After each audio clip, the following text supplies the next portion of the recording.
Welcome everyone to episode 28 of Twitch Tales. Where did we leave off last time?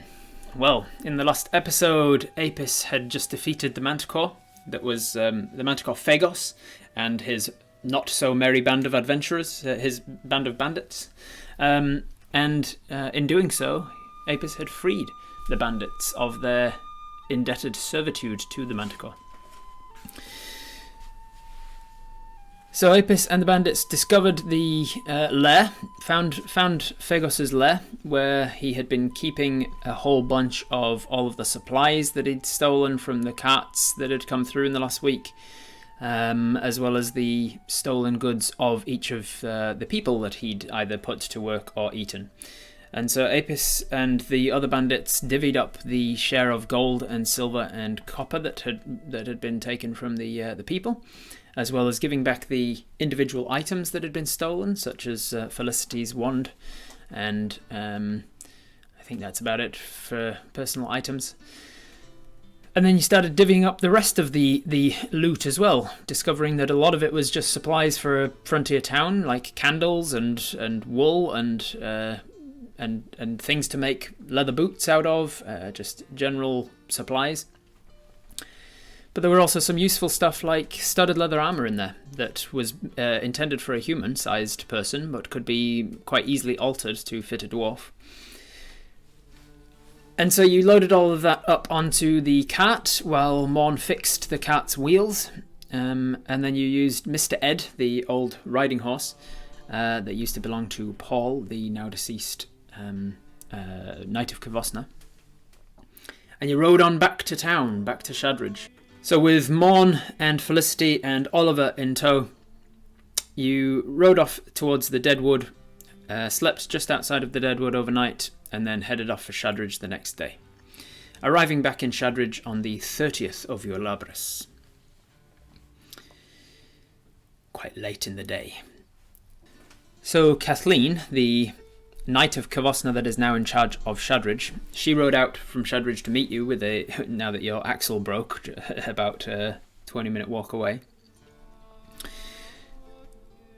She helps you to load across all of the crates and supplies over into the cart that she brought out for you, and then sets off with you back into Shadridge proper. And she asks you, you managed to tell her on the way the story of what happened with Phagos and the fact that these people were forced to serve Phagos under threat of death. You also mentioned that Felicity has a bit of arcane interest. She has got a few spells that she knows. She works for the Arcanists Entente. And you mentioned that Morn is the extra blacksmith, the farrier that Shadridge was expecting. And finally, you mentioned that Oliver was a prospective squire that was coming out to join the Knights of Kavosna, and so he might be able to help out with being a town guard. You also show off the corpse of the Manticore, which you have brought back into town with you. What, if anything else, would Apis like to discuss with Kathleen on the way back into town? It is late in the evening on the 30th of Ulabris. What did the weather forecast look like today? Nearby townsfolk can be heard asking. Let's see, mid-winter, so it's mid-spring. So it's likely to be a little bit more on the rainy side. Let's give it a percentile chance of rain.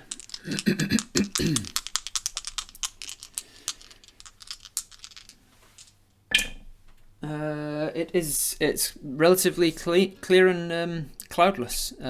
Well, not exactly cloudless, but relatively clear. It doesn't look like it's going to be raining for the rest of tonight.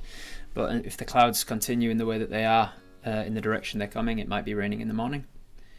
A little too far away to tell by eye. Let Kathleen know that we've appropriated some of the items the Manticore stole just to be safe. Yeah, that's fair enough. Frieza says, last thing we want to do is lie to the knights again. So we mentioned to Kathleen Just for full disclosure here, some of the things that the Manticore stole, between us, we've decided to keep a hold of it as sort of a way of compensating for what we've been through and taking it down. And she says, I completely understand. If you were part of the Knights, then you'd actually be able to keep a 10% of all of this stuff as well. Part of the job of part of the payment for being a field knight is that you get to keep a certain percentage of any loot that you find from particular monsters that you slay.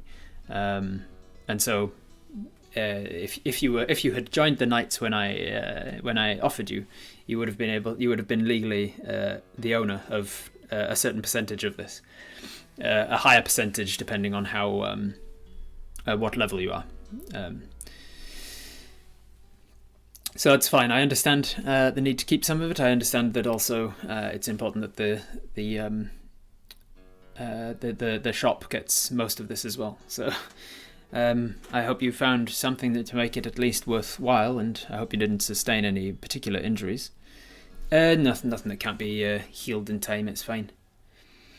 What's the moon phase this day? It is the 30th of 32 days in a month, and the new month starts on the new moon every month. And so we are 2 days away from a new moon. So it's very little moon left, very little waning crescent at this stage.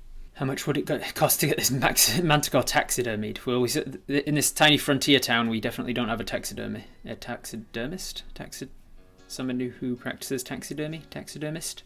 Does Kathleen want us to help with talking to Felicity about the circlet that was in the wool meant for Sally, or is she going to handle that as a knight's matter?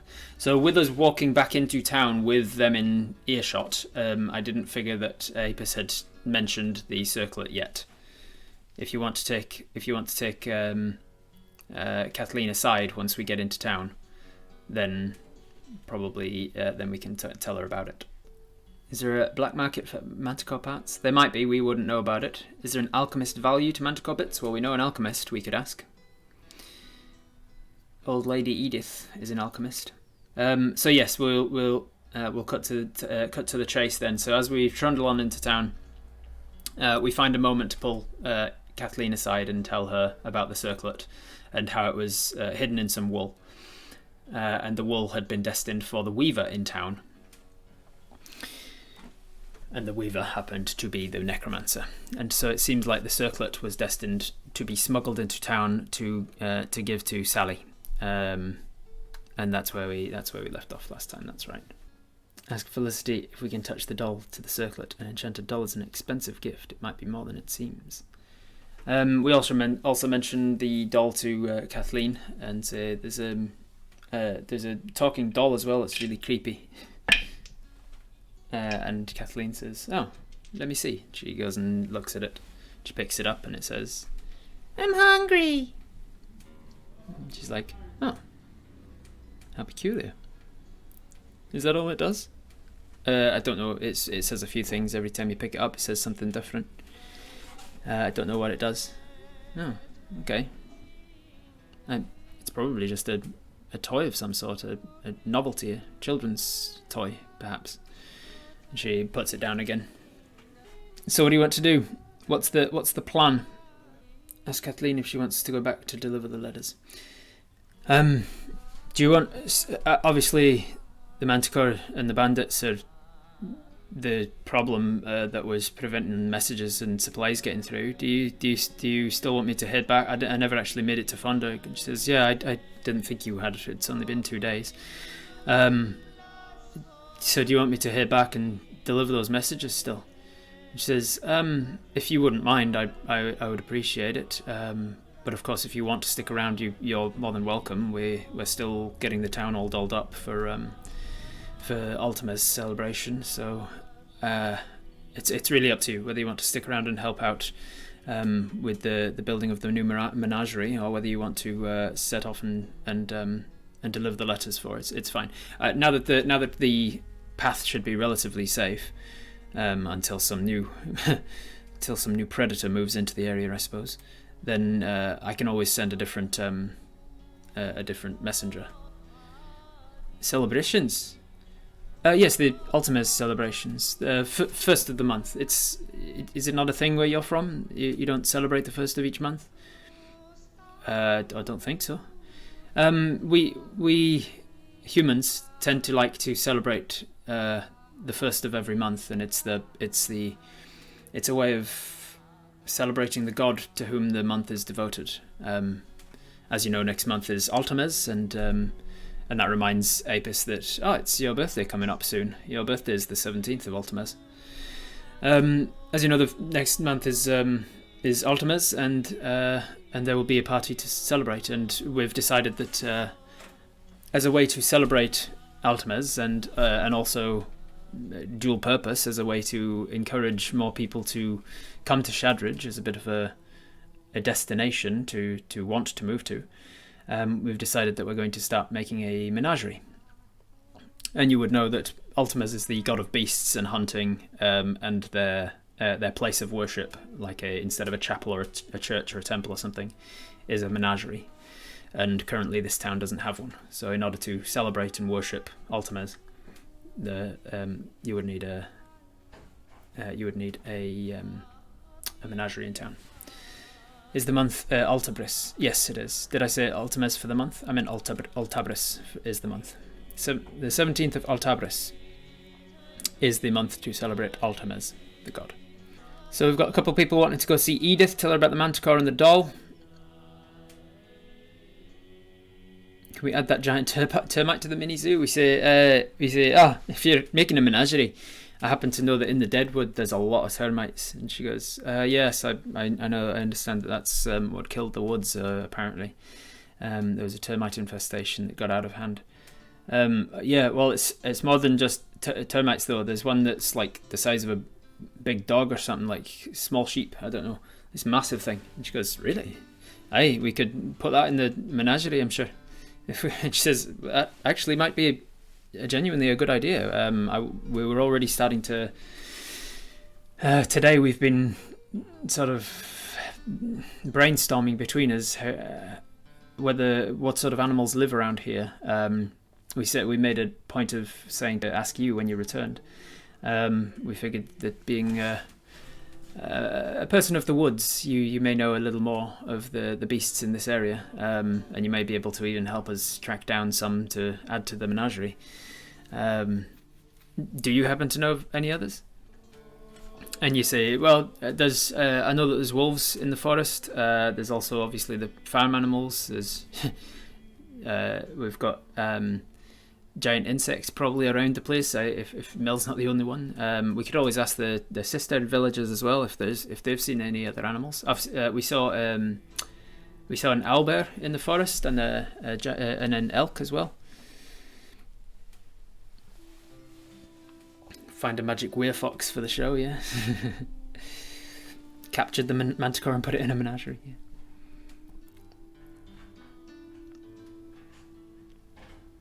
Bring Felicity to Kathleen, talk about it so she can't weasel out of it.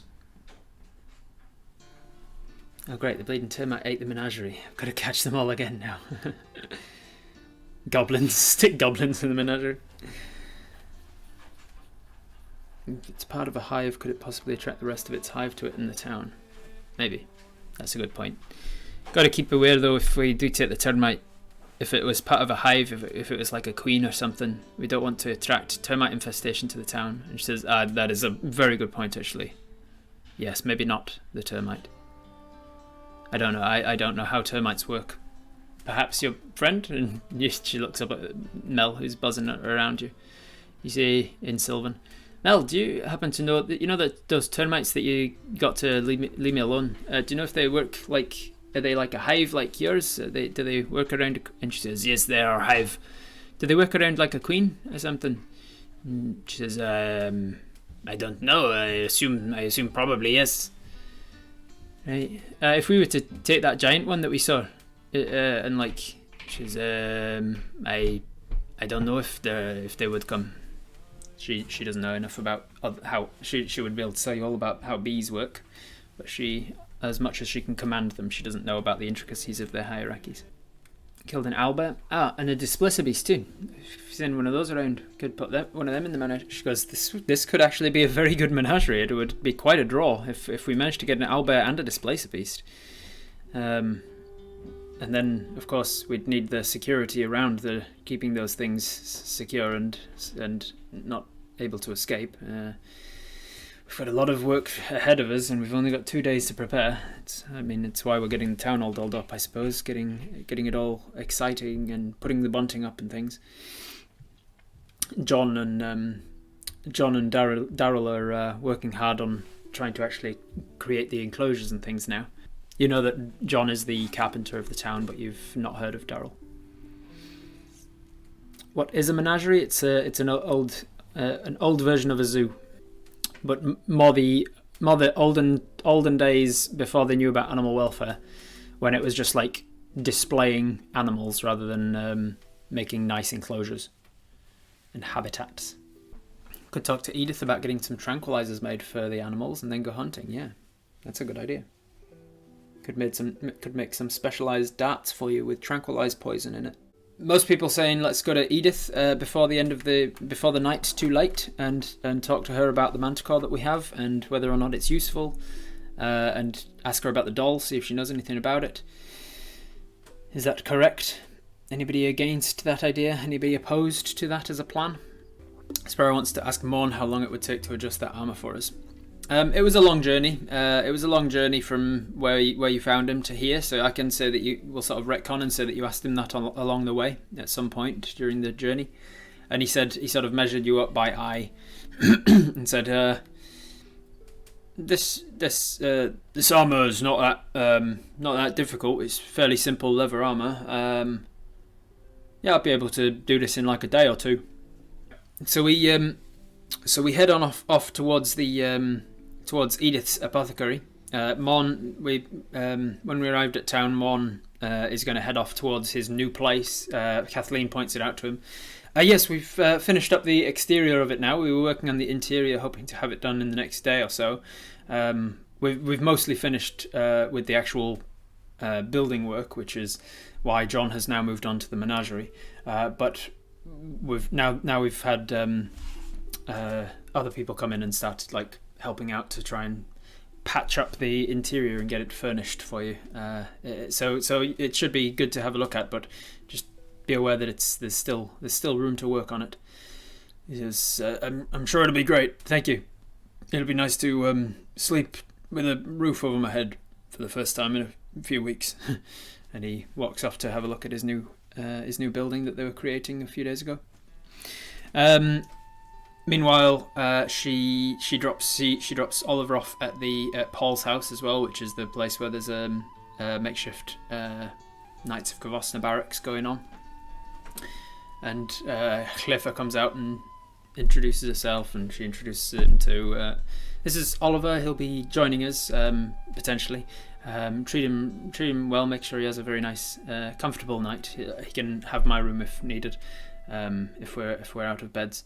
And he goes, no, it's no need for that. Thank you though. But no, I can sleep wherever. Just having any sort of indoors will be preferable to what I've had the last few days. So I'll be fine. And he leaves to deal with his stuff in the barracks. And then we're left with Felicity, Felicity and Kathleen. And we trundle on into town, and Felicity asks, where can I find a place to sleep for the night? Where's your local inn, your tavern? And she says, it's called the Lucky Loot, and it's just up there and on your right. You can't miss it. There's a sign that says its name and also a picture of a loot. Right, thank you. And she walks off. And we say once she's gone, that's when we have time to actually tell Kathleen about what she's got and where we found it and stuff. And Kathleen says, right, I think I'll talk to her about it before the night's through. You're heading to Edith's, right? Yeah, I'll take the cart to Edith's place, and then I'll ask her about the Manticore, and then I'll take it on to Lucille's place, and I'll grab that. I'll drop off the rest of the candles and things there. Right, thank you. And then Kathleen peels away from us and goes to catch up with Felicity to apparently ask her about the circlet and get some more information from her. We arrive outside of Edith's shop. We see it's all closed up for the night because it's after dark now, and she only works daylight hours. But we knock on the door, and there's the door to her back room opens, and you can see that she was still up and about. She's just in the back in the kitchen area, and we see her little face pop out, and then she comes toddling out, and then behind her we see Toria come to the door as well. They were both in the kitchen working together, and they both come over, and she gets out some keys and fiddles with them for a second or two and unlocks the front door for you. You notice that the door has been fixed in your absence since a few days ago when it was smashed in to try and come to her aid upstairs. Not fixed, but replaced. It seems like the carpenter of the town has been very busy over the last few days, fixing doors, putting up a new building for the new farrier in town, and then now starting on a menagerie as well. It's going to be very, very busy, very busy fella, John and his wife Clarissa. So we pop in, and Edith goes, "Oh, Apis, love, yeah, it's good to see you." And she gives you that awkward hug that you're always accepting of. And then she closes the door behind you and says, "What brings you back to town? We heard that you left to go to Fonderg. Didn't expect you back so soon." I did go to Fonderg. My plan was to work out why some of the supplies and messages weren't coming through to Shadridge, and it turns out it was because of a particular a wee beastie that I've got in the cart out there. Because me and some new acquaintances, we took it down. Have you, by any chance, heard of a wee beastie called a Manticore?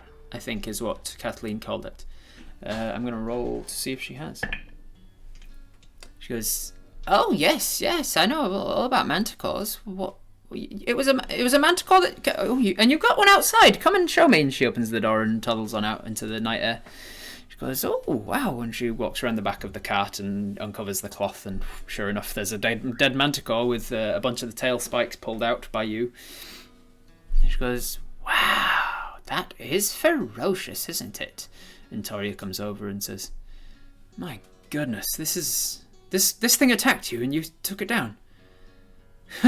No wonder those goblins stood no chance against you. Yeah, yes, it's quite a ferocious creature, this one. Well, to be fair, all credit where it's due. Mel actually did most of the work, and Mel comes buzzing down and lands on the back of the manticore. She's got quite a stinger on her when she's properly motivated. So I was wondering, Edith, I don't know much about these creatures, but it seems you do. Do you happen to know if they're magical? I didn't want to just leave it out there." And she goes, "Oh, they're magical, yes." "Are they magical in the sense that like you can enchant them into potions and things?" And she says, "Not so much, I'm afraid. You see, they're a monstrosity in the sense that they were once created. They were created a long time ago. The sort of exact origins of them is a bit lost to legend and lore and hearsay, but it's said that they were a product of people trying to create guardians for their deed, for their towers and things, wizards and the type, the people who study all sorts of things that they ought to leave alone, really, and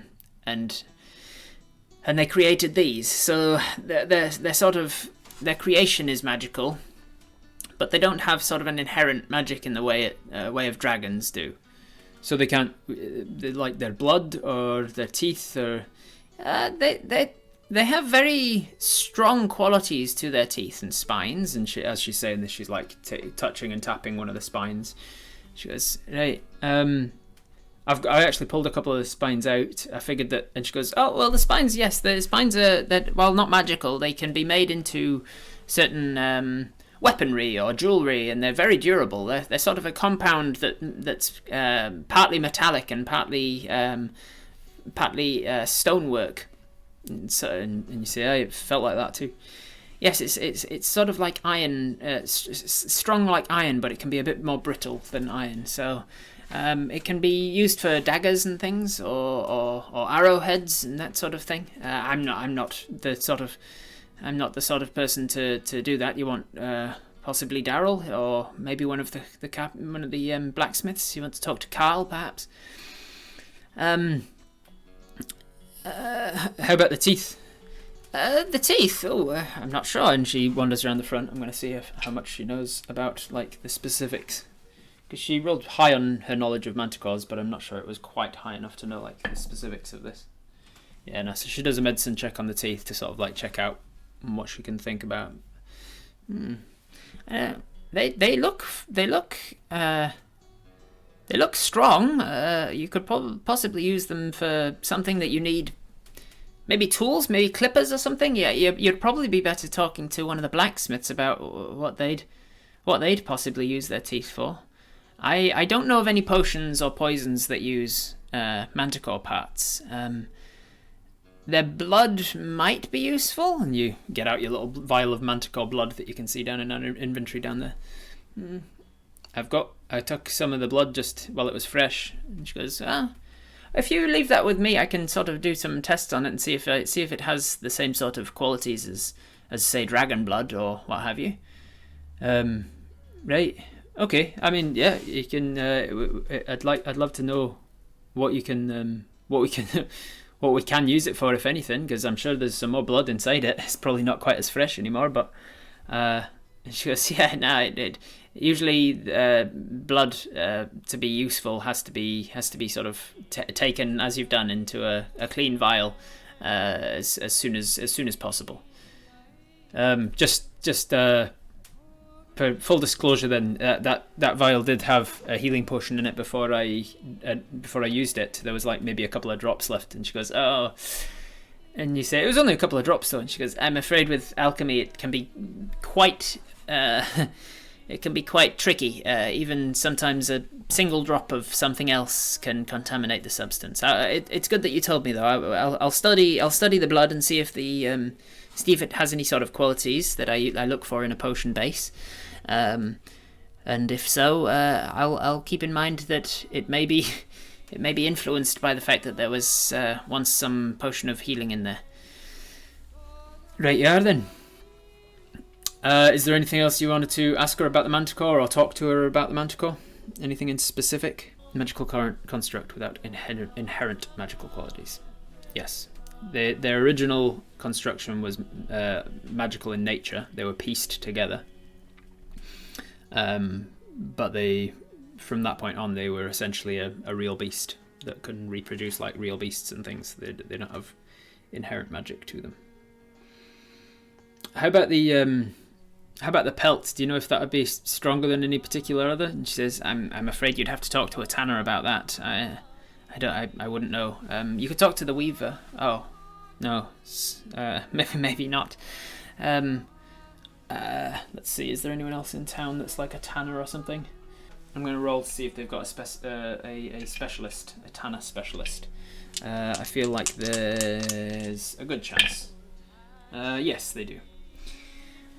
I got the tanner roll. I didn't get the tanner number, but I did roll to see if there's a tanner, which is now the second time I've had to do that. So who would the tanner be? Everybody, give me a name. They would be human. Is his name Tanner? I feel like Tanner would be a bit on the nose. Trevor, there we go. Yeah, Trevor Tanner would be his last name. So Trevor Tanner lives in town. She goes, yeah, you could talk to Sally. Oh, no, maybe not. Trevor did some tanning, I think. He works with skins, I think. So you could go and talk to him. So there you go. If we want to, we can go and talk to Trevor about getting this manticore tanned and seeing if its hide is worth anything, turning into a cloak or a rug or something like that. Maybe might still be worth something. It's just apparently not worth anything to the alchemist. Just follow your nose, you'll find him. He won't be He won't be working now, though. Obviously, it's a bit late in the evening, and you sort of take that as a bit of a hint that she doesn't want this visit to be a long visit. So you quickly move on to your next question. You say, it is getting late. I'll leave in a second. I just wanted to ask you a couple more things, if you don't mind. No, not at all. Shall we put the kettle on? And if this is going to be a while, I don't think I'm going to be staying that long. Just I just wanted to ask you. Firstly, what are we wanting to ask about next? The tranquilizers or the doll? Okay, yeah, most people saying doll, so it was good. So I just wanted to ask, we also found something in the Manticore's loot, the stuff that they'd stolen from other people. It was kind of it's sort of like a little baby, made out, like a carved out of wood baby, with this creepy kind of face painted on it that was starting to chip away. And every time you pick it up, it says something. She goes, oh, I'm going to see if she's heard of one of these. What would she be? What would the DC be? She's been around a long time. She's worked with magic for quite a bit. So it's a fairly low DC. She's just heard of it. It's exactly the DC that I had set it at. She goes, oh, okay. It's like, it's a doll, it says things. And she goes, what is it? It's a wooden one, right? Yeah. I've heard of. Can I see it? Is it there? Is it around? And you say it's just on this one here, and you open up the. She's still outside by the Manticore anyway, so you open up the crate that you put it in. It's this one here. She goes, oh right. Oh no, that's not a. I was worried that it was a. I've heard of dolls that can be used to inflict pain on people from a distance and things. It's an ancient sort of mystic magics. But this one, I think it's, by the looks of it, it's just a toy. And she lifts it up and it goes, wah! Yes, it's an old toy. We used to have these when I was younger. It's quite an expensive one though. It's well loved, that's for sure. It's the sort of thing that's been, the paint's chipping off all down here. It's the sort of thing that's probably been passed down in generations through in the family. Aww. Little love. She sort of pats it on the head and puts it down. It's an expensive children's toy. Is all it is really. It's a sort of thing that you comfort that comforts a young baby, because giving a baby another baby to look after sometimes makes them feel all grown up. Do you happen to know any children that would like it? I don't have children of my own, of course. And Toria's a little past that age, and she laughs and. Yes, I'm sure there's some who would have children. She says, I think Quentin's got a young one that might like it. We could give it to Quentin, or we could try and find whose it was. You said it was during, and you said I don't think we're going to. Unfortunately, the Manticore didn't leave people alive, and there was no trace of what things belong to. Right. Well, if you ever find yourself in Fondurg, you could always ask around, see if anybody left. Oh. Oh. I'm just thinking who. I'm sorry, I'm getting all teary now. Perhaps best not to ask around in Fondurg, actually. Make them just let their friends and family go on believing that they made it. Oh, I'm so sorry. I don't know what we should do with it. Maybe it's for the best that nobody plays with anymore. Maybe we should I think perhaps maybe we bury it and do a little service to who it belonged to once. Awkwardly pat her arm. I think we have to take it with us to Fondurg. Someone there might be missing a family. They deserve to know what happened. A wraith could attach to it, destroy it. Maybe we should have a cuppa. Maybe, you look across Edith and say to Toria, maybe we will stay for that cuppa actually. And Toria nods and goes on inside to put the kettle on. So it seems Edith is of the opinion that this would have once belonged to a young child, who in turn would have belonged to some sort of parents that were coming out to start a new life in in Shadridge, and perhaps didn't make it. Whether that's true or not, hard to tell. But what would you guys like to do? So we take the doll, we pick it back up and put it back in the chest, and it says, "I'm hungry, Mommy." And you put it back in the chest and close the lid, and then head on in. Put the tarpaulin back down over the back of the Manticore. Head inside Edith's shop. Close the door behind you, and head on into a kitchen area where where there's some whistling kettle just as we're arriving.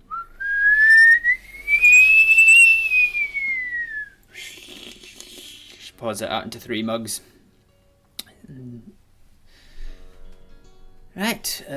Well, no, you put the kettle into the teapot, and then the teapot into the mugs. That's how it works, isn't it? I haven't brewed proper tea in years.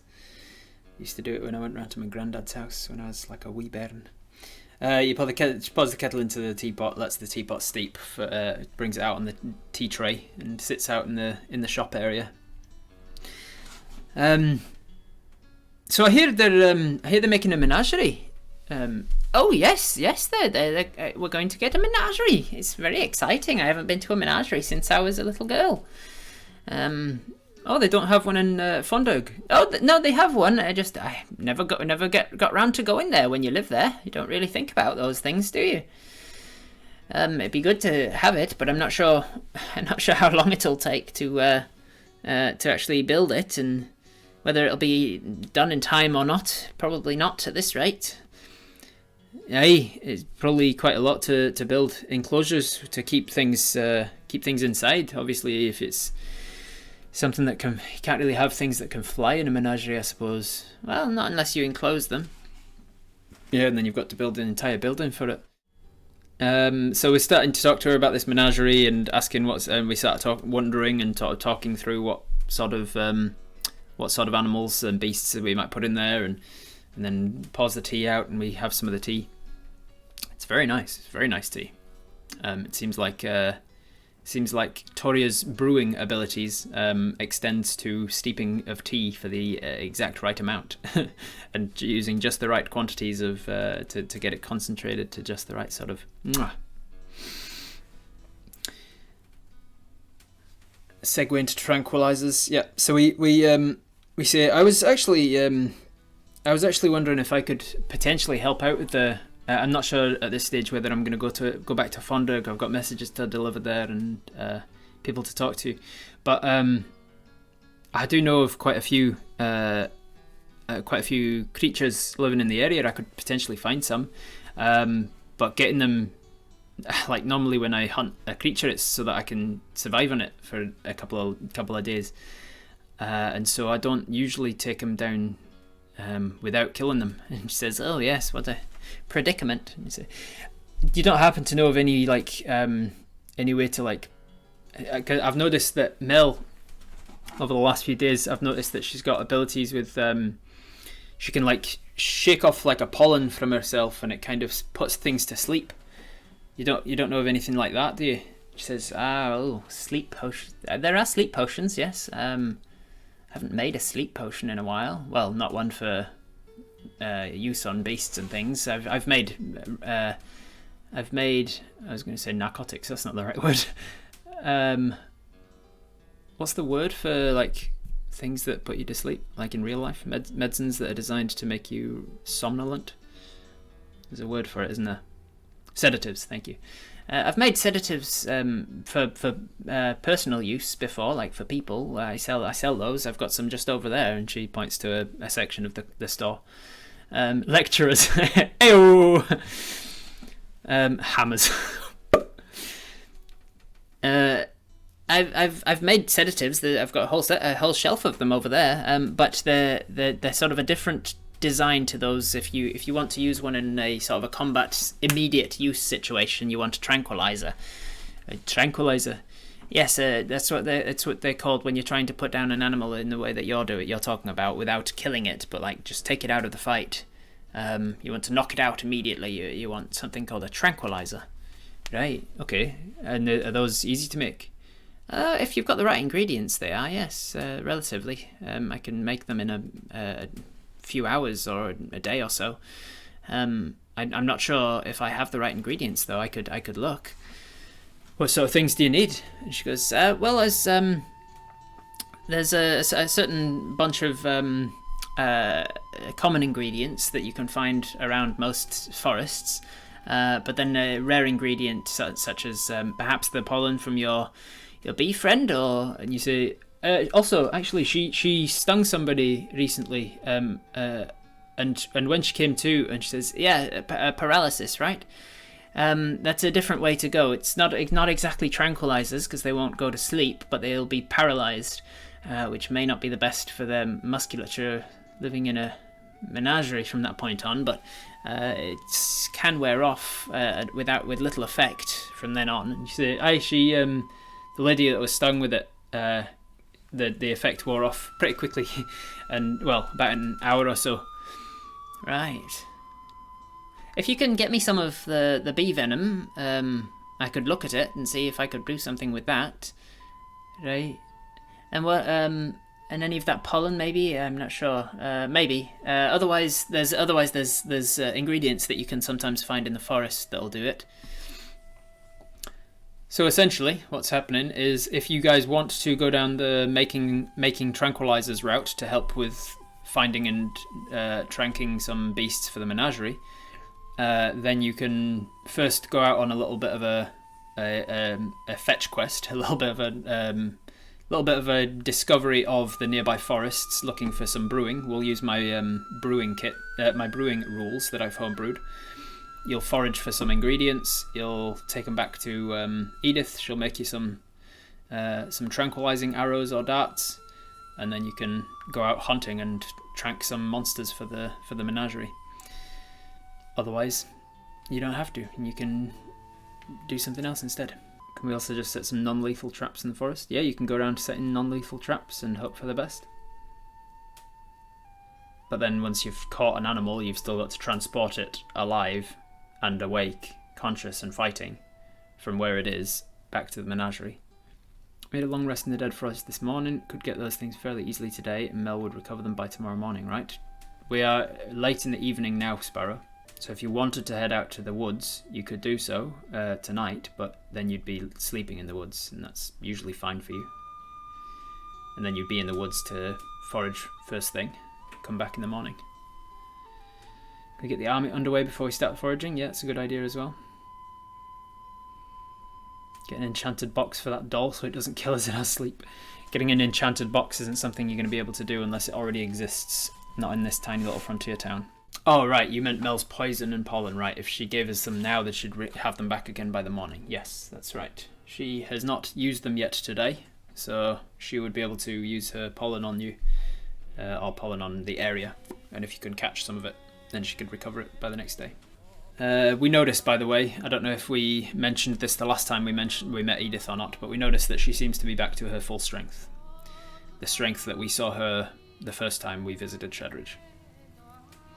Still weak, still below average strength for a human, but average for her, normal for her age. Alright, so to get things moving, we ask Edith, if it's not too much trouble, could you write down the things that we need for the tranquilizer, or what you mentioned when she mentioned? Yes, I'll write those down for you. I'll meanwhile, I'm going to go talk to Mel, see if I can get any of that stuff from her. And so you grab, you call Mel down outside, or call her over. She's just been resting on the back of the cart. So Edith asks Toria. Toria toddles off to go get some paper and ink. Comes back to Edith. Edith starts to write down the ingredients that she needs from you. Meanwhile, you go outside, talk to Mel, and tell her the situation. We'd love to have some pollen and some of your venom, if possible, because then we can turn it into weapons. And she says, of course, how would you like me to give it to you? So she can do her soporific spores, because it's sort of a magical ability that she can do once a day. She can only do it. She can't you can't just take the pollen off of her body with like a Q-tip. You need her to actually cast the spores over you essentially, and you'll just need some sort of receptacle to try and like hold on to them. So you say, all right, as long as you're on board. And then the stinger thing, how does that work? Do you mind if I have a quick? And she sort of shows you a button. You look at the stinger and you realise that it's got like a sheath to the actual sting itself. Looks like a sheath, and it seems like the interior of the sting is like a core. That the sheath, once the sheath is pulled back, the actual core of it comes out and injects the venom. So you would need to have something that she can push her, kind of like a nail gun. You need something to push back the protective sheath of it, so that it then provokes the venom sac to being squished. So ideally, you'd want like a chunk of meat or something that she can sting with like a vial on the other side, and then that's how you'll. So you go in and explain this to Edith, and she says, "Yeah, I think I can put something together." Toria says, "Does it have to be now?" Because Toria sort of pointedly, you're pretty good at insight, so you pick up on Toria saying, "Does it really have to be now?" You're picking up that Toria is concerned that we're keeping Edith awake a little long now. It's already past dark, and she was sort of winding down for the evening, and then you've come in and like put the kettle on and talk to me about this and that and the other and all of that. So need to get a jar and a bit of leather to cover the opening for her to stab her stinger into. Yeah, that could work. That's smart. So we pick up on Toria sort of hinting that maybe we're leaving it a little late to be doing all of this stuff. Do we want to just like say, let's just do this thing real quick then, and then you can go to bed, or do we want to be like, yeah, okay, you go to bed and we'll do this in the morning? Can we let Edith sleep, but do the spores and venom now, leave it with Toria, so we aren't at further risk tomorrow if Mel has no spores in a fight? Cool, good idea, good compromise. So you say, tell you what, it's getting a bit late. Edith, I think we can handle the rest ourselves. If you want to toddle off to bed, I completely understand. Toria and I can finish off harvesting Mel if you like, and we'll leave it here for in the morning. You can start fiddling around with it if it's convenient for you. And she says, yeah, I was just going to be teaching. So we got to the end of teaching Toria some of the simpler potions and oils and things, and some of the bases. We were actually going to start on practicals tomorrow. We were going to start creating something practical. So this will be a good example. We can actually start practically making some tranquilizer poisons and things, I guess. Edith says she gives you the list of the ingredients that she needs. Aliandol, Simbatril, what else would there be? Gumbal. I can't remember the names of them all now. I've come up with like 8 different common items that you can find around the forest if you choose to forage. If you want to go down the potion creating route in my games, you've got to come up with those details. So we've got 8 different common ingredients, and then a bunch of different uncommon ingredients, and then one rare ingredient. And that's basically how all of the potions are created, with 4 commons, 1 uncommon, and 1 rare. And then you've just got to forage until you find the 4 common items, or buy them from somebody who sells them. So she writes down the four common items that she particularly needs for this particular tranquilizer, as well as the uncommon item, and then the rare ingredient will be Mel's contribution. She also gives you some, like, she goes to one of her drawers and she opens it up and she gets out some small squares of like sticky tape, kind of like fly paper. And she has this tape's meant to have a bit of tack on it, and she takes off like some protective layer, and then she's got like a bit of tack to it. And she says, if you hold this out underneath her pollens, then it should be able to collect enough that I would be able to use it. Just maybe take a couple of them in case. So she gives you a couple of squares. They're probably only about 4" by 4" square paper, fly paper essentially bits. It's for sort of collecting dust-like ingredients for her potions, and so pollen and things is exactly like what these are meant for. So she's given us that. She says, I'm sure you'll be able to work out how to collect the venom. and a part of Apis has already decided that a good idea would be to get like a big jar, put some leather over the top of it, and then have her sting through the leather, and then it would squirt the venom into the jar. So that might work. We wander off. We let Edith toddle off to bed when we explain what we want from Toria. She says that she doesn't have any leather just sticking around here, but she's definitely got jars. She goes and gets you a nice big jar and says that should be big enough for her to aim at and sting it. As long as we can find something leather to stretch over it, it should be all good. So what do you guys want to do to try and find the leather, and what do you want to do to collect the spores? Wasn't Toria keeping her test potions for us? Yeah, she's been making some preliminary test potions. Do we want to ask her about that? So, Toria, you were while we're sort of while we're mucking about with the jars and things, trying to find, just trying to get together some sort of way of collecting this pollen. So, how did you go with creating of your potions and things? She says, not the best. I'm just gonna roll for her. I'm just gonna open up my brewing. There's my home brewing rules. The common ingredients, just for anyone who really cares to know, are the following. I'm copying this from a table, so it might not. Oh yeah, it seems like it works. We've got aliandol, which is a bitter herb. We've got simbatrin, which is a thin brittle bark. Gumoy, which is a violet fern leaf. Mondwort, a thick greasy moss. Papau, which is a delicate fragrant petal. Remkenut, which is a teardrop-shaped nut. Sea scum, which is a hardy acidic algae. And tonsric, which is a long woody root. And then you've got a whole bunch of uncommon ingredients as well that you can sometimes find around forests. That are used for various different things. So she would have started on the preparation stage. Let's have a little roll. So Toria, let's see how you did without your proficiency in herbalism. Not bad, not bad. She would have screwed up the first batch. Got half a batch of use out of it. And then screwed up another batch. And enough for half a batch at half potency. So she would have had to keep going. Actually, that's enough for a full batch at half potency. So after about 3 batches worth of ingredients, just in the preparation stage, she's talking you through this. She's explaining how it went, and she's like, "It's really tricky, you know.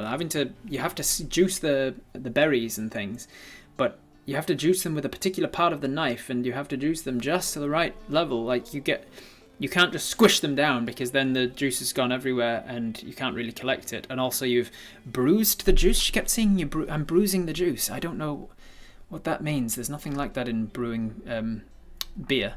But I kept trying, and eventually I got some that she said was usable. And so I must have wasted twice as many of the ingredients as I actually made useful. So she eventually got herself enough for a batch of ingredients.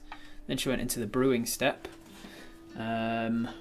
Rarity, she was trying to make some common items, so it's got a 0 modifier. Takes 1 day to brew. Alchemist roll. She has no modifier, no proficiency with alchemy. 3. Nope. She wasted the batch and got nothing usable out of it. So she says, I'm afraid this is the only stuff that I got was unusable sludge. I can try again, but we're running low on the ingredients. It's funny, with the amount of ingredients I used, Edith was kind enough to not really rub it in, but she also did point out that she would have been able to get about 6 or 7 potions out of the same number of ingredients, and I didn't even get one. What sort of ingredients do you need? We'll head to the forest anyway. And she says more of the same that she's written down here, and then she adds on the other 4 at the bottom as well, the other 4 ingredients to look out for. We are proficient in survival. Over there you can see survival, but we're not proficient in nature. So we know which of the forest ingredients, the things you can find around a forest, are useful for tinder, for burning in tinder. They're useful for keeping your way. They're useful for like stripping into fibers to make rope out of and stuff like that. But we're not necessarily proficient in learning in knowing the details of the different types of ingredient. However, we have a book on herbalism that does outline. There's like a good like half a chapter on each of the 8 common ingredients and where you often find them and all of that sort of stuff. So rolling nature checks to recognize them, to find them and recognize them, we would have the forest bonus, and we would have the bonus from having our book as well. So what do you want to do then? Where do you get the leather to use? Use our old armor. Just add. You're talking about using our armor to add a hole from Mel's stinger. Yeah, we can definitely do that. That's actually pretty smart. We've got a bunch of holes in our armor. One more hole from a stinger probably wouldn't do much of a difference. What's our AC without armor on? Our armor class without armor on is 13. It's 10 plus your dexterity modifier. With armor on, it's 11 plus your dexterity modifier. So it's just a reduction of 1. So I think that's a good enough idea. There's no real drawbacks to it. So while Toria's writing down the rest of the ingredients that we need to look for to help her out with her brewing abilities, and getting the jar ready and things, and lining another jar with some of these sticky tabs, we start taking off some of our old armor. We just take off one of the leather pauldrons or something, and we place it over the jar and tie it on with some string, some like real tight string, and then we head outside. Give our armor a clean first before Mel stabs it. We're not trying to contaminate her venom. That's a good point. Yes. So we're going to give it a clean. Let's see how good a job Apis does of cleaning their armor.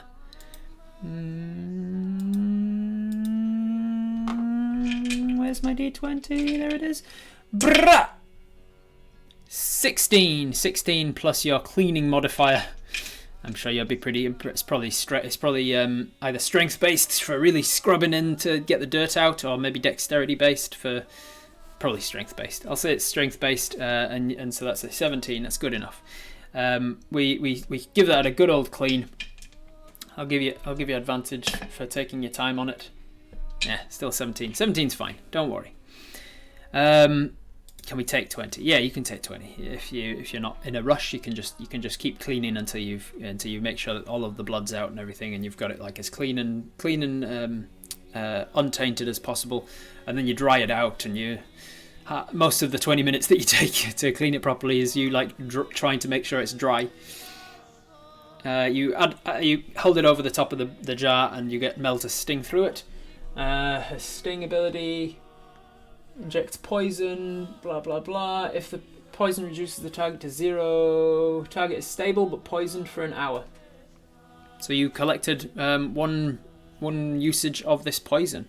You, just to be safe, you ask her to sting it again. You get 2 uses of this poison in the bottom. It's like a significant amount of like. It's got like a light yellow kind of a. It's mostly translucent, but it's got like a very light yellow tint to it. And it's like cloudy as well. It's a little bit like a cloudy liquid. It's almost like a very diluted cloudy urine. And then you take your pauldron back, and you give it another little scrub down around the edges where the poison was, and you strap it back on. And then you get the jar lid and close it over, and get and Tori's got a little label for it ready. She's already written it out, and she labels it as bee venom, giant bee venom. And then she gives you a new jar that's got the sticky paper in it, and she says, "Can you make sure that you spore into this jar here?" And she places it down, and you guys step back away from the area, and Mel takes off and flies just above it, like right above it, and then she does this soporific spores, and the cloud of spores comes off of her and drifts down in a very sort of hypnotic pattern kind of a way.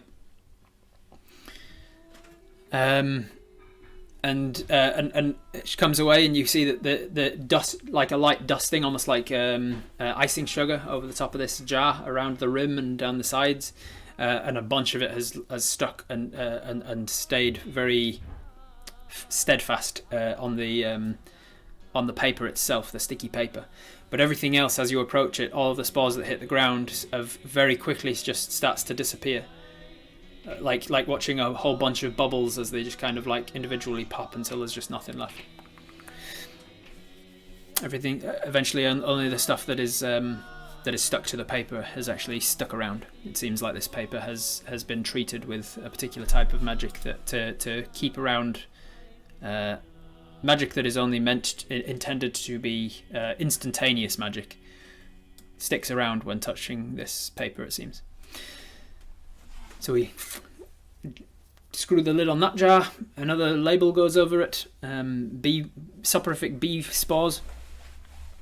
Thank Mel for her help. Give her a little scritchy scritches, and then we leave them for Edith to see and use in the morning. And then we thank Toria for her help, and we get out of there. Is there anything else we wanted to say or do or anything before we leave Toria?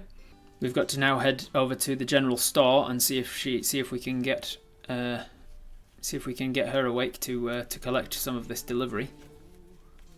It's now quite late into the evening. It's maybe like 8 or 9 p.m. We just say goodnight. All right, so we say goodnight and we leave Toria to it. Toss a coin to her. Do we want to toss a coin to her? We've got 28 gold pieces on us, which is a significant sum of money. We've also got 54 silver and 27 copper. Most people said no. The no's had it. All right, so Apis thinks about giving Toria some money, and then thinks maybe that's not the done thing socially. Maybe we'll just buy her a drink at some point instead. And they sort of decide they'll thank Toria for her help in a different way. So we thank her for her stuff. She locks up. She gets out some keys and locks the door, and you see that Toria now has a set of keys as well that seems to have been made for her. And where are we going from here? We've got a cart with a dead manticore and a whole bunch of supplies in it. Are we going to the general store to see if she's awake? It's probably 8 or 9 p.m. It's long after dark at this stage.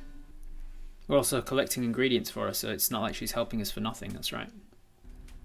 General store. A few people saying going to the general store. All right. So we head on over to the general store. It's not a far journey to trundle along with our little cart. We get to Lucille's general store and it is closed up. We give it a knock at the door, but there's no answer. Do we want to persevere and like go around to the back of the general store where her living quarters are and knock there as well, or do we want to come back in the morning or something? We could always try and break into the general store and drop things off, but I doubt many people would take to that idea. Leave it for now. Aren't we tired? It's like 8 p.m. We've probably got an hour or two left before we're properly tired. We don't have anywhere to keep this stuff. Reverse sealing, breaking and entering in order to put some stuff in your shop. Ask to Mel to look in the window high up, see if someone's still up. We can see through the higher windows that there is lights on inside. There's curtains across the window, but there is a light coming from between the curtains. Is there somewhere we can store the manticore, etc. overnight? Not really. I mean, they don't have a storage. They don't even have a stables here. You could just leave the cart round the back of the general store. The general store, as most buildings in such a small town, is on like the outskirts of the town. There's no other building on the other side of it, so you could just go around the back and leave the cart there. It's not that late at night. She won't be sleeping. No, she's not sleeping. It doesn't seem like there's a light on. Finishing dinner or relaxing before bed. Do we want to ping stones at the window, or do we just leave it? Most people are saying just leave it and go to the inn. See whether they will buy or cook manticore meat. Gretchen is a half-orc and probably would be less picky about where she gets her meat from than most humans would be. So if you asked Gretchen about cooking up Manticore, I'm sure she'd give it a go. She might be happy to see her stuff. We should persist on waking her. Find a place to safely keep the stuff, the other stuff safe. All right, we're gonna have to put it to a vote. It's hard for me to keep a track of whether or not people are actually wanting to wake her or persist with it or not. So let's go a real quick poll. It's gonna be 2 minutes. Do we persist in getting Lucille's attention? Yes or no? If no, we're just gonna leave the cart behind the general store. If yes, we'll throw stones at her window till we hear her, I guess. Till we get her up. Literally 50-50. Literally 50% to each vote. I swear you guys are just trolls sometimes. Most of you must just be voting for the underdog. Whenever you see there's a vote, you're like, this one, I'll vote this one because then it's an underdog vote. Alright, Apis is in completely two minds about it, so they are going to roll for it. I'm going to roll a d6, and I'm going to go odds and evens. In the way that I wrote yes and no. So yes is even, odd numbers, no is even numbers. Yeah, yes, and then no. Odds, and then evens. Yes, and then no. Here we go. Yes. So Apis is going to persist in getting Lucille's attention. Apis thinks, do I leave it? Do I not? She might be grumpy at me. Apis knows that Lucille is a bit of a grumpy lady. Might be grumpy at me. And then you realise the Manticore's starting to stink. If we leave the Manticore outside on top of a cart full of supplies overnight, it might get stinky. You also remember seeing the clouds earlier in the night. Looked like it might rain in the morning. Don't want to leave the supplies outside. Yeah, she'll be grumpy, but she'll appreciate having supplies. Sod it, I'll do it. I'll stay. So you pick up a handful of gravel and you start pinging it up at the shutters over her windows. Send Mel up there to scout, and Mel can't see anything through the shutters. Eventually, after like 5 minutes or so, Lucille! She comes to the window. You hear some curtains being drawn back, and then shutters opening. Yes, what is it? Oh, it's you. Yeah, I've just returned from. Do you know what time it is? Yes, I'm sorry. I've got your supplies here for the store. What? There's some supplies been sent from Fondurg. What? Are you just arriving now? Well, yes. Right. Okay, I'll come down. Thank you. And she leans out and closes the shutters again. You hear some curtains being drawn back, and then she comes further downstairs. You wait for another 5 minutes or so, and she comes to the front door of the store and opens it up. What is it? Come on in. And you sort of trundle the cart over. So there was a Manticore that was attacking a what? A Manticore. It was a monster. A monster was attacking people that were coming with supplies, and I killed the Manticore, and now you've got the supplies, so I've brought them back for you. Oh, thank you. It's very kind of you.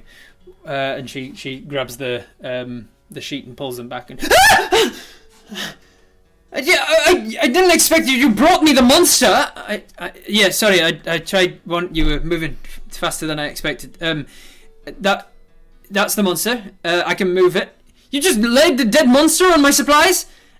Well, I didn't have anywhere else to put it, so why did you bring it at all? Monsters can be worth quite a bit of money. They can, like, alchemy and, tanning the hide and... Fine, you get it off. So, like, just... Like... Right, I'll try. And you hop up onto the back and you just try and, like, lift and... hulk your way through getting this Manticore off of this cart. I'm going to turn this dice cam back on and make a check for you. It's going to be an athletics check. Mel can't help with something like this. She's got like a negative... she doesn't actually have negative strength. She should. I need to fix that. Mel should have negative strength for sure. She's a tiny little bee. 17 though. 17 plus your athletics of... Oh, you're actually proficient in athletics. Look at that. so you know how to lift with your knees and whatnot properly. So that would be a +3 athletics check. So that is a dirty 20. So you get down there and you... Oh boy, that's hard. So you get the wings and you push one wing right up over your shoulder and you reach down around the rib cage with the other hand, and you put your other arm like round its neck. And right, here we go. And you heave it up onto the front of the wagon. And then you're like, right, you put your foot up on the front of the wagon and other foot up on the other rim of the wagon, and you heave again, and you dragged it right over into the front corner of the wagon now. And you say, right, we can start offloading those boxes, and then I can push it into the gap that's left, and then we can get the boxes that it's on. And she just and she starts to like take crates and bring them inside. As she grabs a crate, she hears what the hell was that? Oh yeah, there's a doll in there. I should tell you about that. She opens up her the crate and sees it. What is? Let's see if she knows what it is. Let's roll for her. She goes, "What on earth?" And she picks it up, and it goes, "Hold me, mummy." And she drops it. Why? What? I didn't ask for that. It's a children's doll, passed down. It was in the loot that was. Can you just keep going? We'll keep offloading things. you take 20 minutes, half an hour for offloading the crates, and then shifting the Manticore body slops down off of the boxes down into the left hand side of the crate, so that you can get to the other boxes now. All of these crates eventually get off, and she starts to inventory management them. You notice that she offloads like 2 of the crates, and then just spends her time actually inventorying them, while leaving you to offload the rest. And she says, "Right, oh yes, this is the it seems like this is the shipment that I asked for about 3 weeks ago. It finally arrived. Well, it's not bad for 2 days' journey, is it?" No, I'm glad that is it all actually here? No, most of it is, but there's a few boxes that are missing. All right, what sort of things? Food mostly. Okay, that's probably gone. Yes, probably. This was everything, was it? I think so. Yes, that's everything that was in the cave that this guy left behind. Right. Well, thank you. What's your name again? And this is you've like shopped from her a few times now. Apis. Apis, that's right. Sorry, I'm bad with names. Thank you, Apis. I appreciate it. I will put these things out in the morning. I really must be getting to bed though. Payment for delivery. Do we want to ask for payment of some kind, or ask for a tip or something? Thank you, Lucy. Also, do we want to ask for that doll back? I think most people say no to the payment, so we don't need payment. We're probably the richest we've ever been in our life right now. But the doll is going to require a pole for the doll. Didn't she just drop it on the floor? She put it back into the crate that she then took inside and offloaded. So all that is left on the cart now is just the Manticore and the leather armor. Oh, sorry. Yeah, no, the armor was offloaded when you offloaded. The armor was offloaded when you offloaded Oliver, who took with him the Knights of Kavosna stuff. Just double check that I'm not forgetting anything. All of the weapons were given to the Knights of Kavosna. The quivers, the arrows, they were all dried of Kavosna. The foods was the general store. The oil, the lanterns, the candles, the chalk, the incense, the cobbler's tools, the box of nails. All of these were general store stuff. The sacks of wool she takes as well. She's like, I didn't order these, but you explained that they were originally going to Sally, and so she says, okay, I'll take them.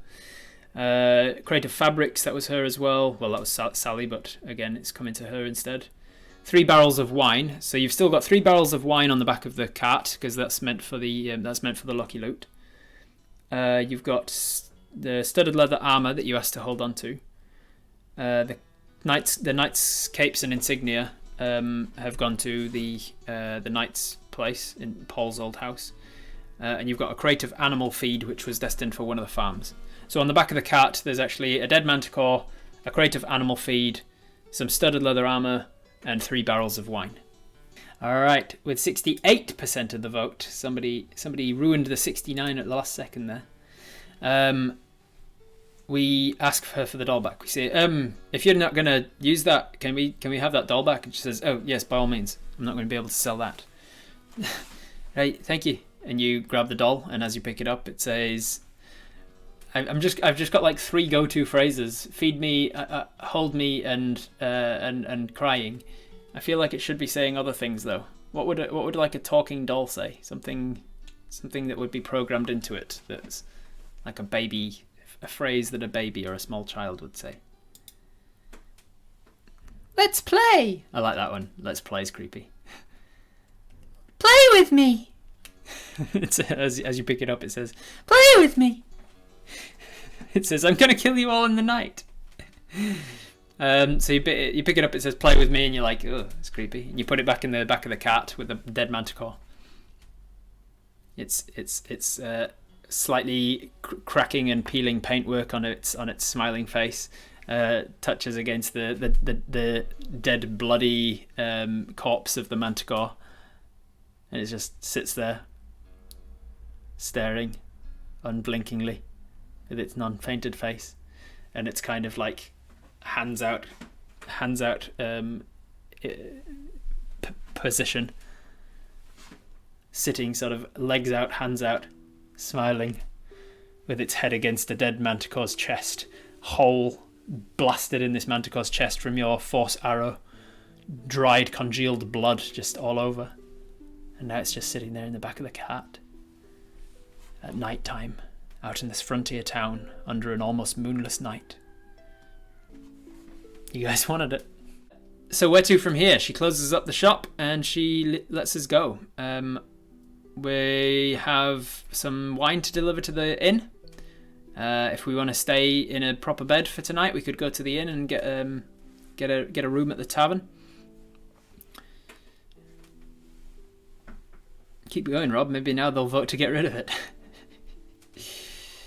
If the giant termite eats the doll, does the vocals get transferred to it? And the giant termite comes after you. It's getting up right close, and then you just hear, play with me. I'm hungry. Feed me, Mummy. Trade the wine for a free night at the inn. That could work. Hear me out on this. If we get the manticore taxidermied, we could always put the doll inside of it so the manticore talks. Just a thought. Every time the manticore's patted, it's like, alright, most people saying go to the inn rather than to the tanners and stuff, so that's what we're going to do. So Apis picks up the front of the cart, now a lot easier to trundle through town on their own, and heads off to the Lucky Loot. As you arrive at the Lucky Loot, there is what sort of stuff would be going on? You see that there's bunting attached to the front of the Lucky Loot, and there are some symbols hanging from the eaves of the Lucky Loot. Some symbols that you recognise as ultimas. There are two crossed arrows on a little plaque, and then there's a bow and arrow, and there's a bear's paw. All 3 of which are regional differences of ultimas. And you see that Gretchen and the staff of the Lucky Loot have already started dolling the place up. So we head on in. We put the cart outside the front doors of this tavern, and we head on in. We're met by Gretchen, who's currently just dropping off a plate of food at a nearby table. Apis! I didn't expect you back so soon. Couldn't handle the journey to Funderg, eh? Come on in, have a seat. What can I get you? Gretchen, I see you're decorating the place. We've got another decoration for you. Do you store meat anywhere to prevent it rotting? She goes, we got a cold cellar here. Might have something I could put in the cold cellar if you don't mind. I've killed a beast that needs storing overnight. She says, "Oh, of course, as long as I can get the best cuts of it." You're like, "Well, I'm not 100% sure about that, or whether you'd want to eat it. Coming out." And she goes, "All right, 1 second. Paulette, can you get the third table over 2 flagons of mead, please?" And Paulette, right you up. And she sets off to work with that while Gretchen heads on outside the Lucky Loot with you. And you're like, "It's just in the cart here. You ever seen one of these?" And you pull back the sheet and she goes, "Huh! Oh wow! Has she seen one? Let's have a look." It's a Manticore. That's right, you have seen one then. "Oh, I've seen one, yeah. My tribe when I was a kid, we used to have one of these nearby. It was a pain in the ass." Right. Well, now you've got one even nearer. Not as dangerous though. You killed this thing yourself? I did. You ever eaten one? I haven't. Have you? No, never managed to kill the bastard that was terrorizing us. Our tribe just moved on. Gretchen, wasn't she Russian? Russian, yes, I think she was actually. Well remembered. Wasn't she Russian? Yes, I'd never actually killed it. The tribe moved on before we could kill the bastard. Right. Well, I'm not sure if I want to eat this thing or like get it taxidermied or something. Still deciding, but it was killed about a day ago, so could do to keep it from rotting overnight. Right, yeah, right you are, yes, I'll help you around the back with it. And she lifts the cart and trundles it around the back of the Lucky Loot. Opens up like a coal cellar doors and gets underneath the Manticore and up onto sort of a shoulder. It's like not fireman's lift, dragging pose essentially under both wings, and then off the cart, and then down into the stone steps. As she starts, you run forward and grab the back hind legs of this lion. Between you head on down, and sure enough, the cold cellar is relatively cold. It's solid stonework all the way around it, and so it's kept nice and cold. You can see that there's a bunch of barrels down here, and there's a few different meats hanging from hooks in the corners. And then she comes back and upstairs, back down and leave the doll in the cellar. Could do. She closes the cellar up and heads on back around the front with you. She's got the cart around the back and she says, "Do you want to keep the rest of this stuff inside, or is this for?" You say, "Hey, the wine's for you." "Oh, is wine not mead?" No, it's wine. It's from Fondurg, not from Jack Creed. From Fondurg. I was waiting for. Oh, it maybe her turn. Let's see. And she, no, it wouldn't be tapped, would it? So she can't check it yet. Because make sure it's not turned before we give it out. It should be fine, hopefully. She takes the barrels one at a time downstairs, back into the cold cellar, leaves them in the corner, and then heads up. She actually heads before heading back out again. She's going to check the wine first. So she heads up the ladder that leads up into behind the bar. And you see her open the trapdoor, and you can hear the sounds of inside the bar now. And then she comes back down. She's beastly strong. Yeah, she's a half-orc.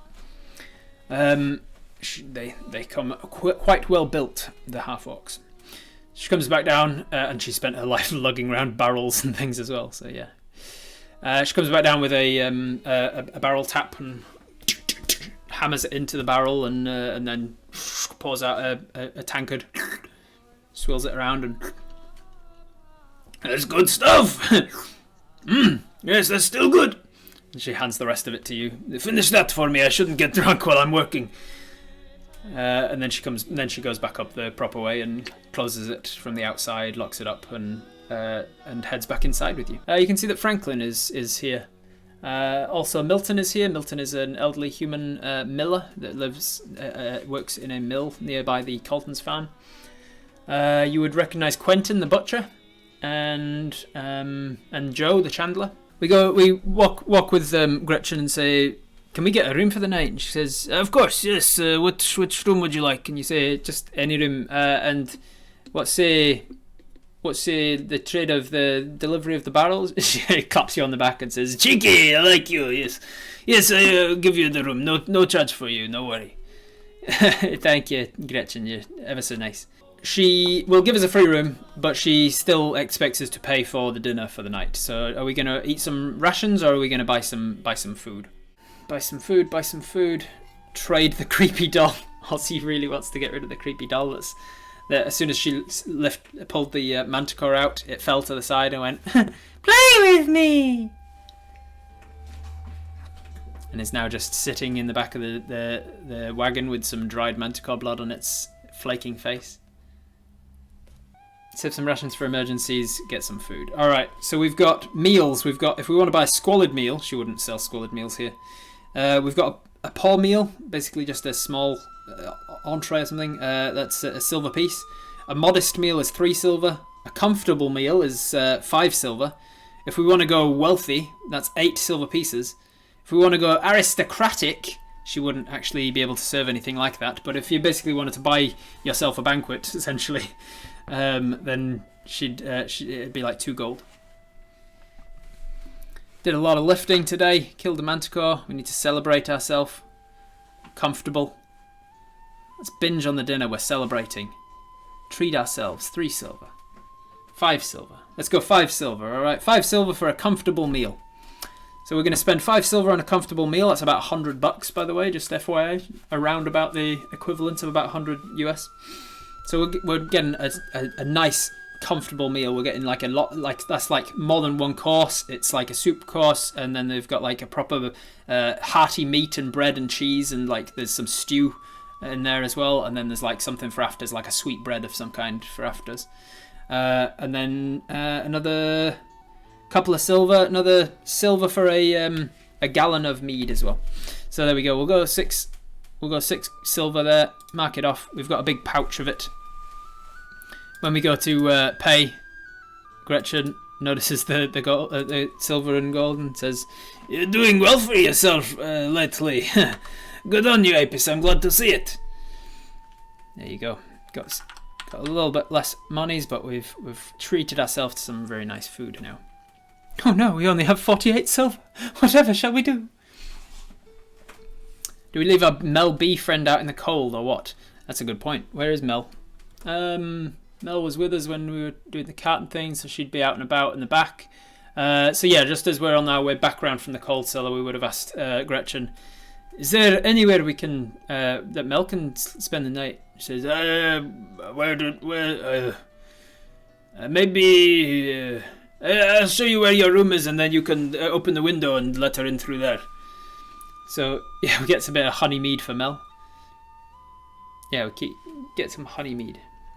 Eat with Franklin. Yeah, we head over to Franklin's table. So firstly we head on up to our room, drop off our bags, all of this belongings that we lug around with us every day, the net and the herbalism kit and all the books and the knives and the rope and everything. It's quite heavy. So we take it upstairs to the room that she gives us. It's a nice comfortable room.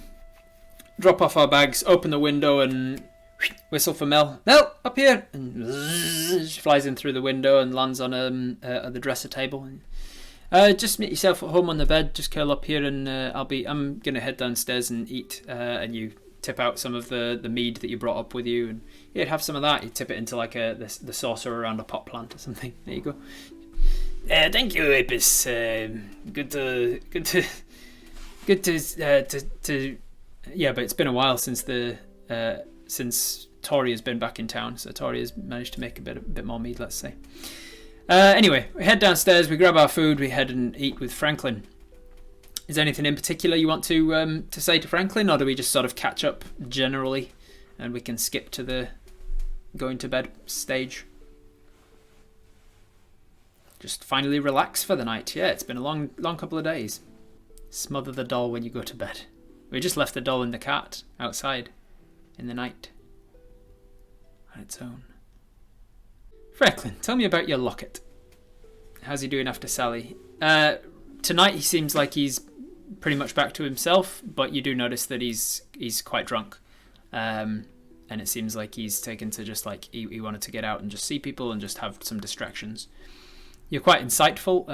You've got a +2 to insight. You're not trained. You're not specifically trained in insight, but your +2 makes you slightly but more insightful than the average folk, and that allows you to tell that it's probably not the most tactical thing to bring up Sally right now. He's probably wanting a distraction. You think we'd consider Kathleen a friend now? That's up to you guys, really. Do you guys think Kathleen's a friend? Do you reckon Apis considers Toria a friend, or Kathleen, or Edith, Gretchen? You good, Franklin? Yeah, good time. More mead. Get Franklin some more ale. Edith, yes, not Toria. Definitely Edith is a friend. Or elf friends. I don't think. Oh, yeah, maybe Vern would probably be considered a friend. So it doesn't look like we've got anything specific that we want to talk to Franklin about. So we just generally catch up with him, chilling with Franklin, and keeping his mind off of things. Have a good night, and then we head on up to our room and head to bed. We sort of have to shuffle Mel down the bed a little as we get in, and I take off all our armor, looking at it and going, oh, it won't be much longer before I've got better armor, hopefully. Mosh, maybe our friend. Anyway, we head on to bed. We sleep. No need for keeping watch. No need for perception checks. Nothing happens in the night. We have a long rest. Congratulations, we get back one more of our expended hit dice. So we have a long rest. We wake in the morning. It is now the 31st of Yolabris. Wake in the Lucky Loot. Just making sure I keep a track of the passage of days, especially since Apis' birthday is coming up at some point. We don't want to breeze past that without realizing it. So what do you want to do, guys? It is the 31st of Yolabris. Tomorrow is Sintabris, the last day of the week and the last day of the month, the day of celebration and rest and levity and joy and not working, essentially. The weekend tomorrow. Did we level up? What, from when we got to level 4 and then killed one Manticore, and now we've leveled up again? I'm gonna stretch. Apis gets out of bed and has a good old stretch. Stretches, does a little limbering up. Can't get to have a +3 dexterity without doing your morning stretches and limbering. Does some stretches of the calves, the tendons, stretches out the hamstrings. Goes through like a good 20 minutes of yoga, essentially, getting all limber. Then what? Go downstairs, get some breakfast from the bar. All right. Yeah, you guys need to decide what we're going to do with this Manticore. So while Apis heads on downstairs to get some breakfast, you guys need to think about what does Apis want to do with this Manticore. What does a Manticore look like? A Manticore looks like the body of a lion, with the legs of a lion, the tail of a sort of reptilian scorpion almost, with a spiral of iron spikes that stick out of it. And the face of a human, with jaws that almost dislocate to open wide, with several rows of teeth inside of them. Very horrific. And wings, leathery dragon-like wings. All right, so we head on downstairs. We ask Gretchen for some coffee and some breakfast, and she says, "Certainly, coming right up." Let's say. Just modest, just 3 silver for a modest breakfast and coffee. Actually, that's still quite expensive, isn't it? Let's make it 2. 2 silver for modest breakfast and coffee. There you go. She brings it out. Some eggs, some cooked meats, bit of bread, some beans. It's pretty nice. Is the meat edible? We don't know anyone who has eaten Manticore meat, but we can certainly give it a try if we want to eat it. basically there's two schools of thought as far as I'm concerned, as far as I can see it. Either you get the whole thing taxidermied, in which case you don't want to start butchering it, or we skin it, in which case we can just use the skin for a rug or a cloak or something, and then we've got the meat to use. Obviously, the taxidermy doesn't use the meat as well, but depending on how we skin it is whether or not we're going to turn it into a taxidermy or a rug or a cloak or some sort of leathers. I think we're pretty. I don't even know if we need a poll, because most people are kind of in agreement about that sort of stuff. Just split it up and sell it for parts, essentially, right? So you need to go to the blacksmith to talk about the teeth and the spines and the claws. You need to go to the tanner to talk about the hide. You need to go to the butcher to talk about the meat. And then you can go to whoever's creating the menagerie to talk about the skeleton and the head, the taxidermied head, right? Alright, I think that's Apis's plan. Go around the town selling it for parts, and by the end of today, whatever's left, just get rid of it, because it's 2 days old by then. Alright, that's what we're going to do then. Apis decides by the end of the meal, by the end of the breakfast and the coffee, that they're going to walk around town seeing who wants this Manticore and the Manticore parts and things. We also need to go to the blacksmith and get our armor made. So since we're going to the blacksmith anyway, might as well head over to the blacksmith. So Gretchen comes over to grab our plates and things, and we say, would you mind helping me with that? Put that Manticore back on the cart. I'm going to take it over to Carl and ask him about the spines and the teeth from it.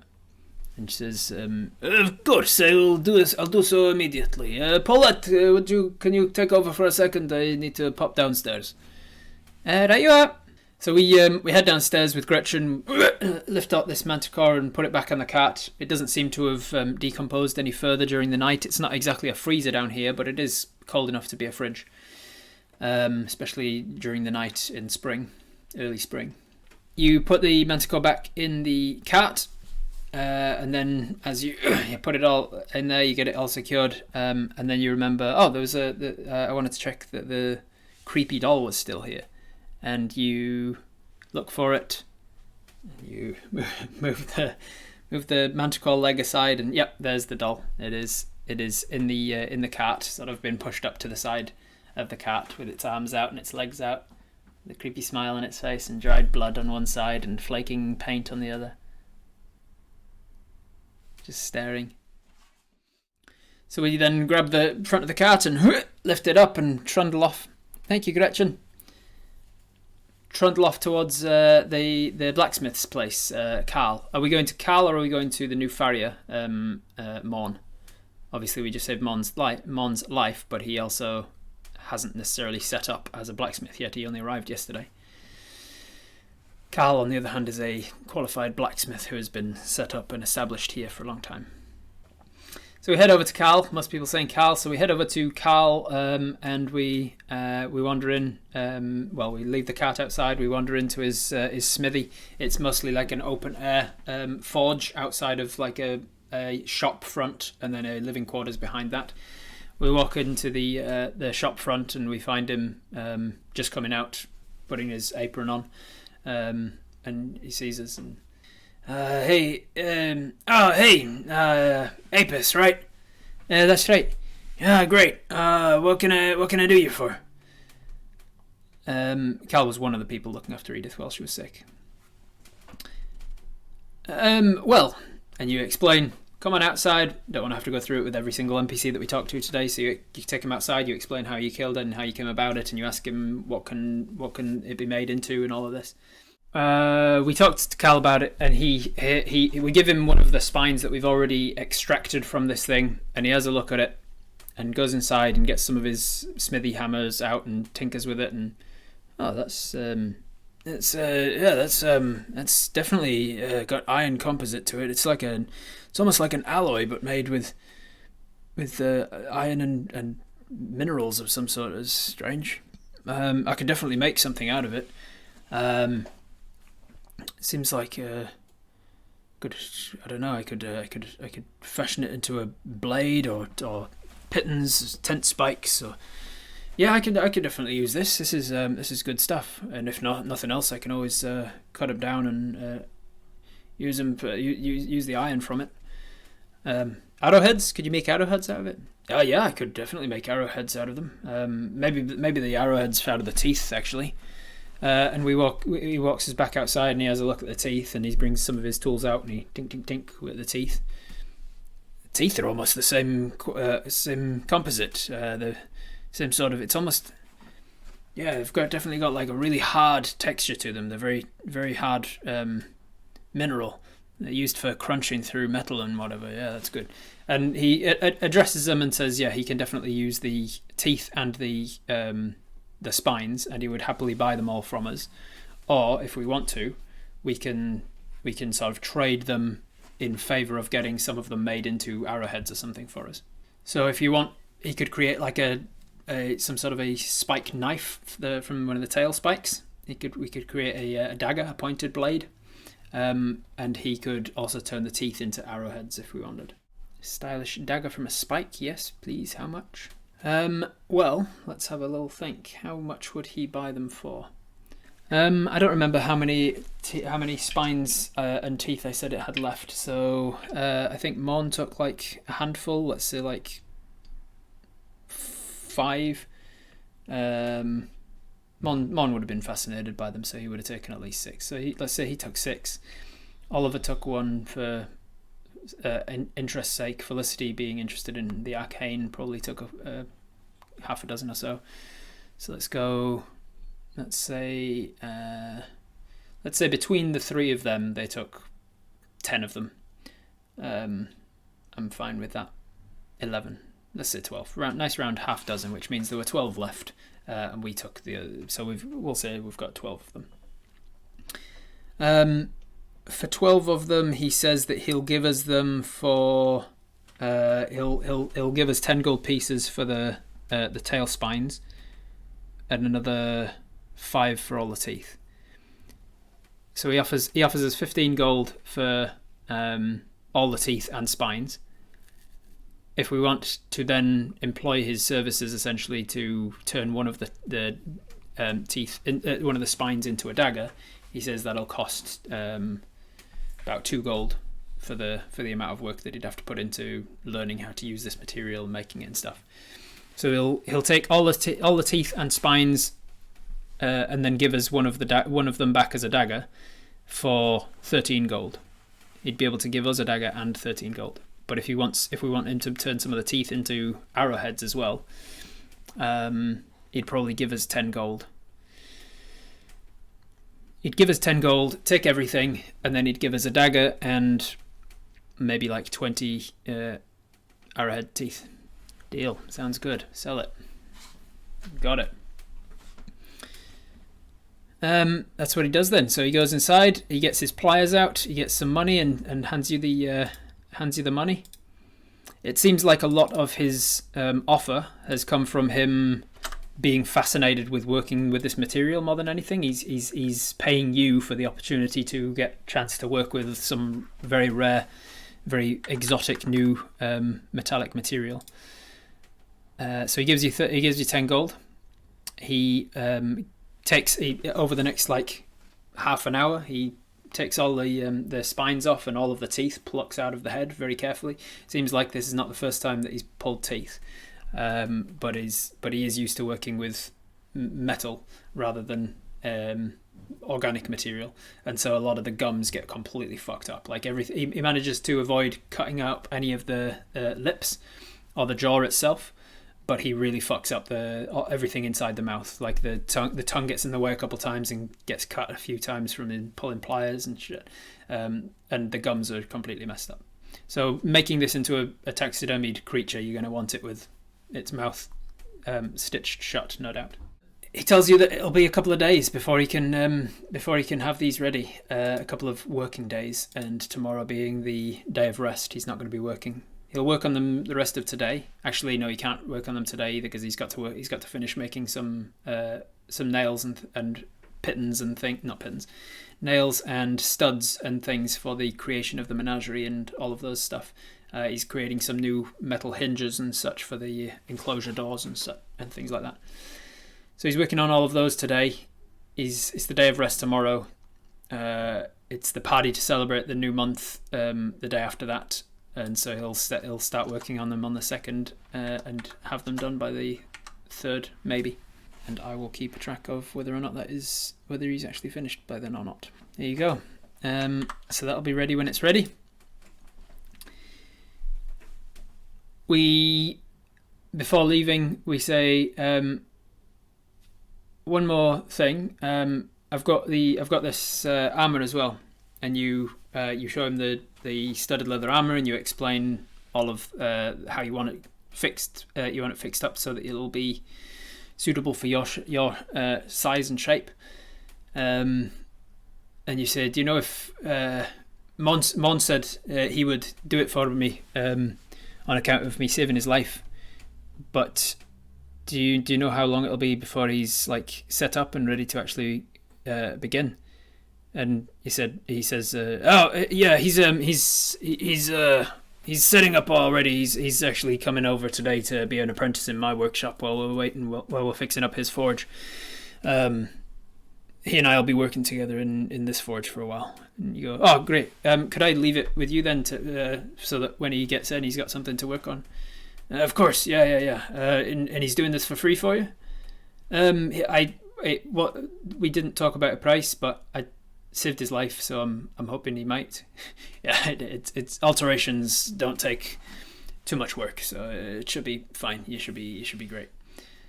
So he takes the armor from you, the studded leather, the full set, places it down on a table inside his shop front area of the forge, and then he comes back with a measuring tape and starts like taking measurements for your T-pose and across here, underarm. There we go. Do you find that your current armor is a good fit? It's a good fit. I've worn it for a long time though, so it's starting to fall apart. I can see that. So he gets you to take off your current armor and lays it out on top of the other ones. Measures the current armor. Gets like a leatherworker's pencil out and starts making marks on the studded leather that's already made. I'll need to take some of this part here and put it down around the chest and yada yada yada. Takes us a good 20 minutes till he's finally finished with all of that. Put all the armor back on. So we leave it with him and we head to. So that's the blacksmith done. We need to talk to the butcher to see if the meat is worth anything. We need to talk to the tanner. Obviously, the skin is keeping the meat in, so we'll talk to the tanner first. So we go outside and lift it up and start to trundle along. This thing's not smelling very nice now, but it's not visibly bloated or anything gross. It's not in such a state of decomposition as to be unusable. We trundle on over to Trevor's place. You notice as well that when you woke this morning, it did seem to have rained in the early hours of the morning, but it's no longer raining. We head over to the tanner's place. It stinks, and it is on the outskirts of town, quite a ways out on the northeast edge of town. For that reason, we trundle on out there. It takes a good 10 minutes or so for us to walk this cart all the way out, and eventually, as we get there, we can see who we assume to be Trevor standing outside.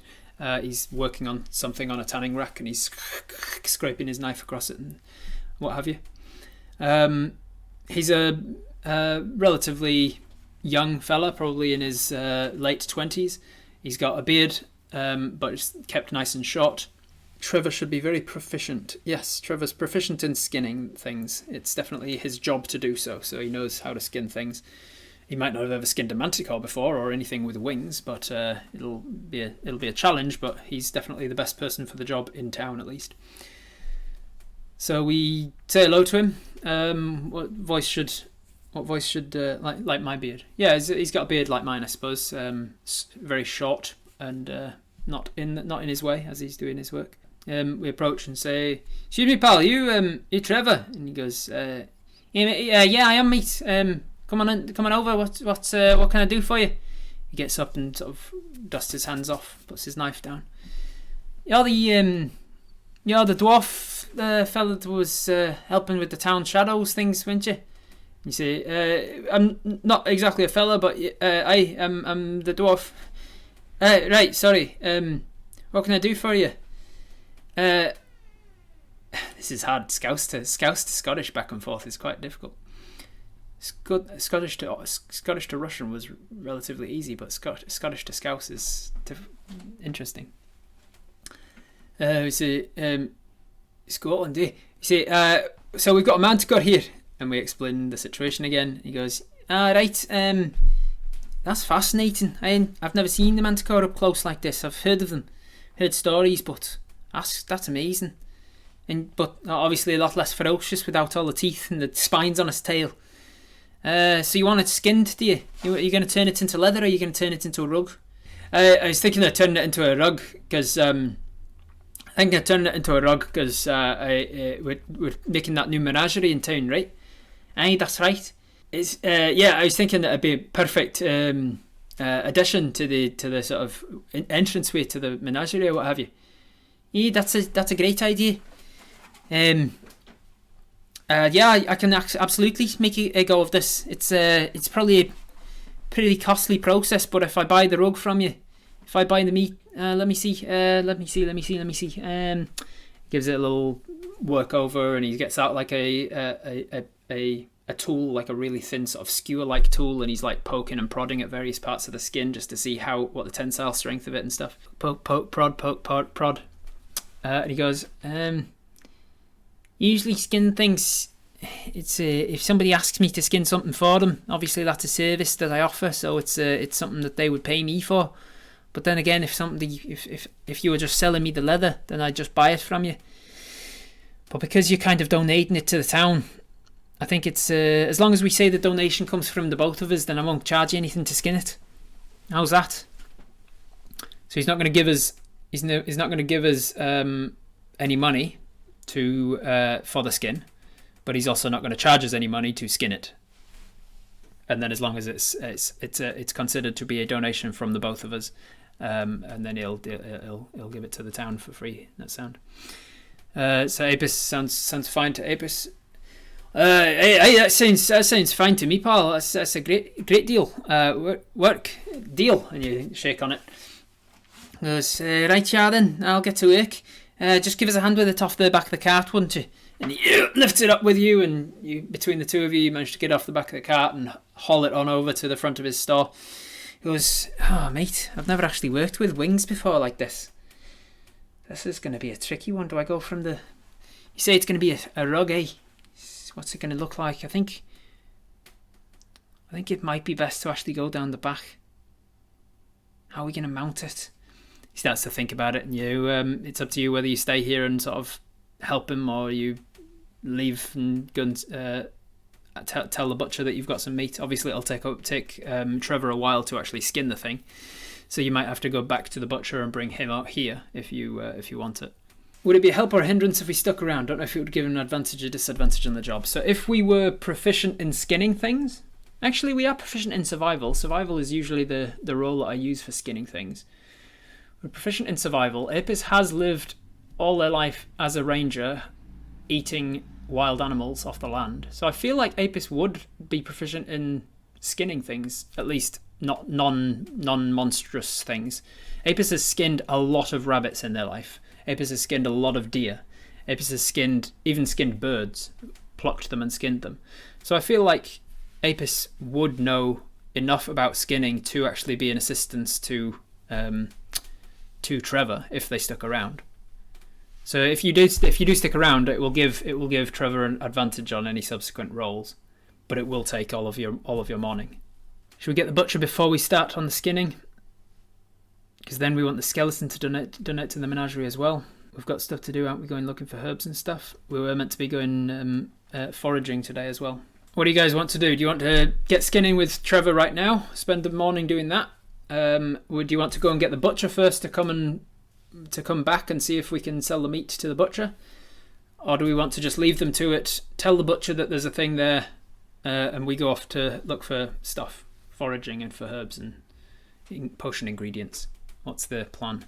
Most people saying go get the butcher first. Alright, so we leave them to it. We say, Trevor, you get started on this. I'm gonna go get Quentin, see if he's interested in buying the meat. I don't know if Manticore meat's worth eating or not, but it's up to him to decide, really. And then I'll bring him back here, and we can decide what to do from that point. So we head off to get Quentin. Cut a long story short, we managed to get to Quentin, ask him if he's busy, wait for 10 minutes for him to finish up doing what he's doing, and then bring him back with us. He puts a little back in half an hour on the door, and he comes with us out 10-minute walk to about 5-minute walk to Trevor's place. We tell him about the fact that it's a Manticore and stuff, so it's not a surprise on the way. And he says he seems initially hesitant. Quentin says on the way, he goes, I'm not sure that the meat's going to be any good, to be honest. I'm just warning you now. I don't want you to get your hopes up. Usually things that eat other animals don't taste too great. That's why we eat things that eat plants. Cows and sheep are fine, but like eating wolves, it doesn't taste too good. And Apis, as a ranger, you've probably eaten a wolf before at some point in your 53 years of living on the land, and you can probably attest that the wolf meat wasn't the greatest. I might be able to use it. It might not be the best. And also, you said that you took it down with a giant bee, stung it to death. I think there's a good chance that it's got like poisoned around the areas that the bee stung it. Might not be the best to eat that meat, but I'll come with and see if it's any good. Yeah, he gets there and very quickly you can see that What's His Chops has already started. Trevor's already started on the skinning process. He has decided that they're going to try and mount it in like not so much just a flat rug on the ground, because the wings are coming out from the shoulder blades and would like make like a 3-dimensional rug, which is not the easiest for like walking across. So it's going to be better for having it as like a wall mount or something instead, where they can mount the wings out. And so he has as much as it will make it more difficult to get the wings off. He's decided to go down through the sternum instead. So he started it off. He started the skeleton through the started the skinning through the sternum. By the time you've got it, he's already got it off of the first arm, the foreleg, and it doesn't take Quentin very long to determine that this meat is not going to be good. He says, I'm sorry, Apis. I'd love to help. If you bring me any animals in future, I'm happy to take them from you for a price. But this is nothing I can sell. It's good for like bait or something. Like you can still use this meat for like luring in other predators and scavengers. But I'm certainly not selling this in my store. It doesn't smell right. It's on the turn. It's been poisoned, and also it's a predator. So like it's got nothing going for it, I'm afraid. That's fine. I realised that might have been the problem. Can you get the skeleton out at least though? Because I'm wanting to sell it to the Menagerie or give it to the Menagerie as a gift or something. He goes, that's something I can do for sure. Of course. Yeah, you know what? I'll do that for you. It'll cost you, I'm afraid. You say you're giving it to the Menagerie? I am, yes. You say, I was trying to think of something that I could give to the Menagerie as like a gift to Altamez from me, and I didn't really have much. I tell you what, if we say that the skeleton's from the both of us, and Trevor laughs. What? He goes, I gave him the same choice, mate. This skin's going to be from me as well, and I'm doing it for free. Because, right, well, you already know the deal then. If you say the skeleton's from the both of us, then I'm happy to do it for free, because that way I can remain in Altamez's favour. It's always good to be in Altamez's favour in my line of work. He sort of laughs and gets to work. So we deal. Clap round the wrist. Congratulations, we've made another deal. So Quentin and Trevor set to work getting this thing skinned and boned, and they're taking all of the guts, all of the meat, and they're just chucking it into a pile of offal. Thankfully, Trevor's store already fucking reeks, so they've just put in a pile of offal nearby, and it's not going to be too much worse.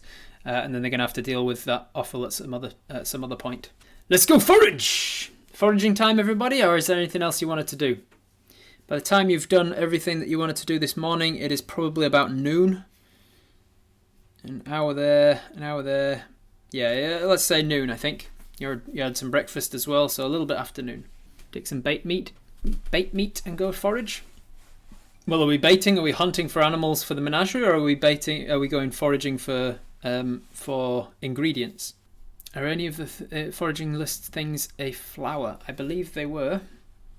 I put the ingredients out before. Let me see what they were. What are the ingredients? The ingredients that we're looking for are a herb, a herb, some bark, a leaf, some moss, a petal, a nut, an algae, and a root. Those are the common ingredients. And papau is a delicate, fragrant petal.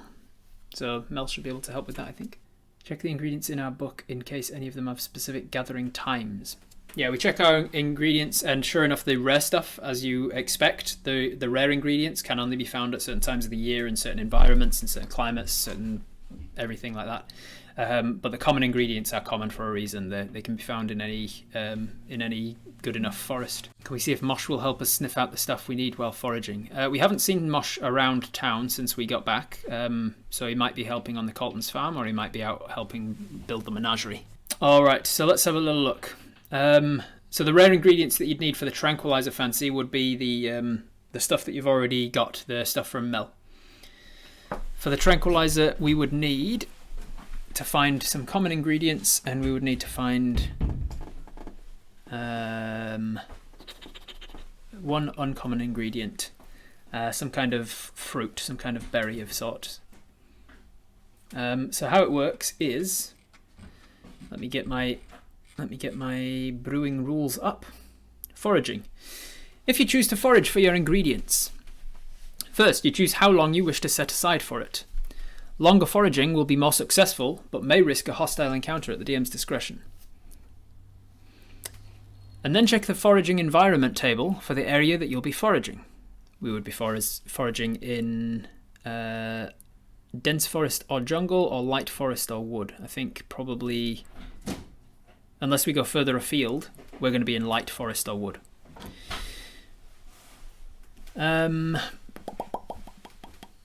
Then roll a wisdom survival check and modify as appropriate. So here you go. Let me share screen with you for this.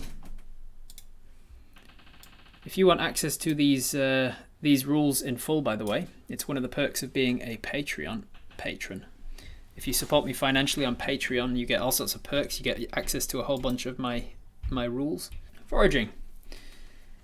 If you choose to forage for your ingredients, first choose how long you wish to set aside for it. Then check the foraging environment table and roll a survival check and modifier as appropriate. So we choose how long we want to spend foraging. If we only go foraging for an hour, we've got a -4 modifier.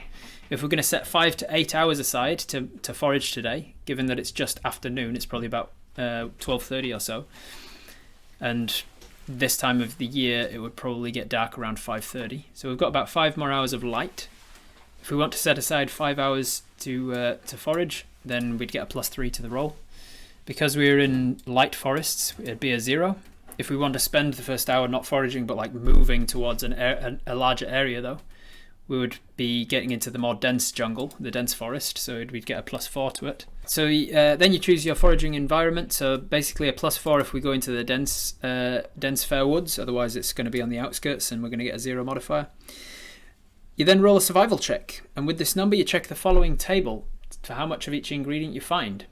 So let's say you rolled a 16 all up, you would get 2d6 common ingredients. And then you can pick from this pick 2d6 of these ingredients. And you have to pick kind of evenly across the board.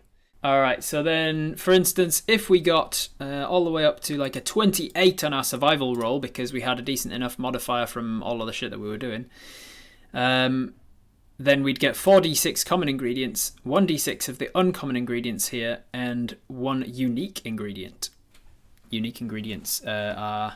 I think these ones, I think I've called them unique here and rare here. I should have done that the other way around. Oh no, these are the rare. The uniques are things like, where are the ingredients? So these are some of the recipes you've got, for instance.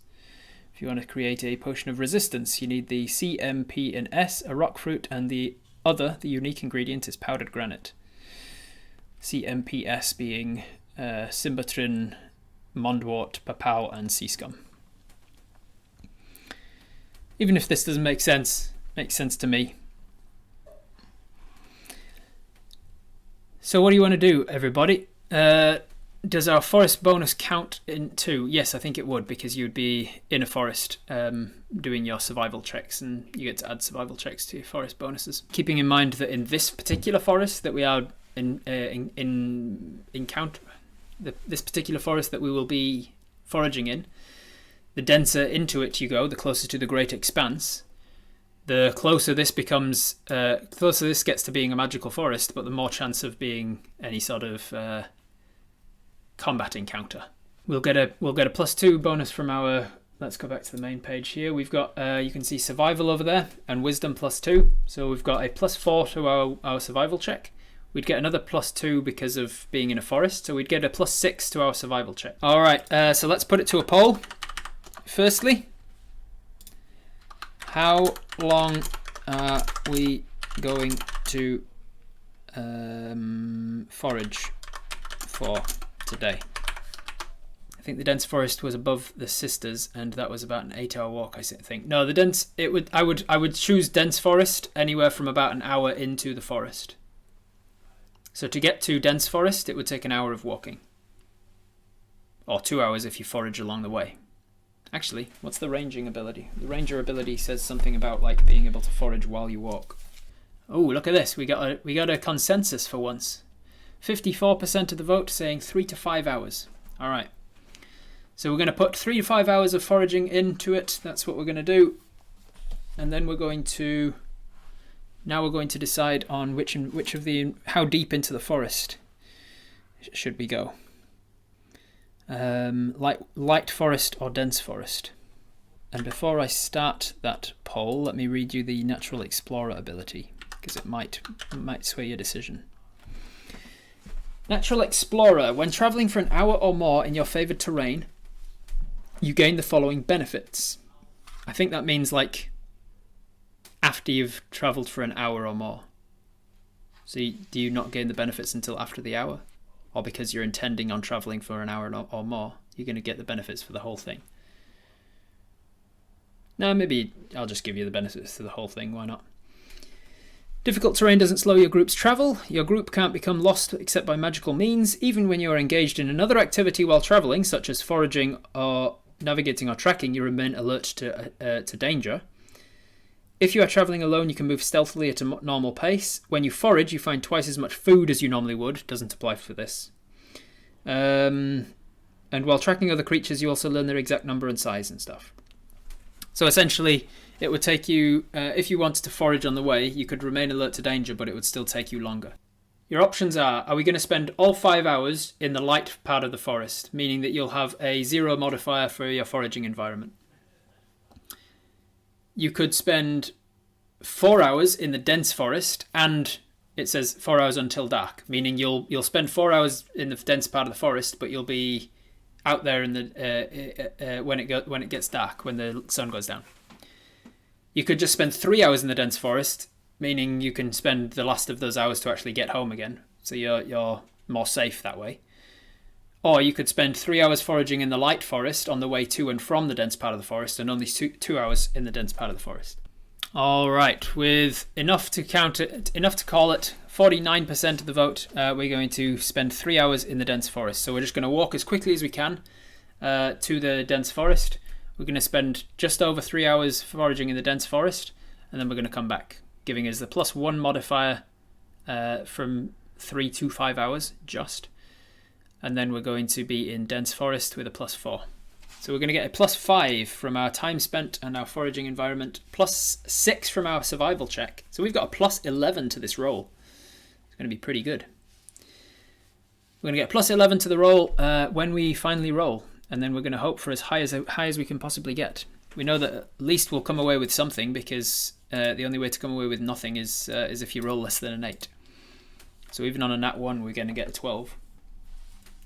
So at the minimum, we'll actually come away with a d6 of common ingredients. All right. So the last thing to decide before we head off is Mosh coming with us? So we ask around town. Does anybody know where Mosh is?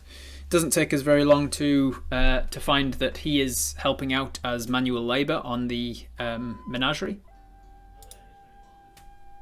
So it doesn't take us very long to find out where the Menagerie is. It's being created about halfway between Shadridge proper and Jack Creed's farm / Toria's farm. So it's on the way to Jack Creed's farm is the Menagerie. That's the area that they've set aside to create the Menagerie, and he's helping as manual labourer there. Tell him he must serve the god of beasts by helping us.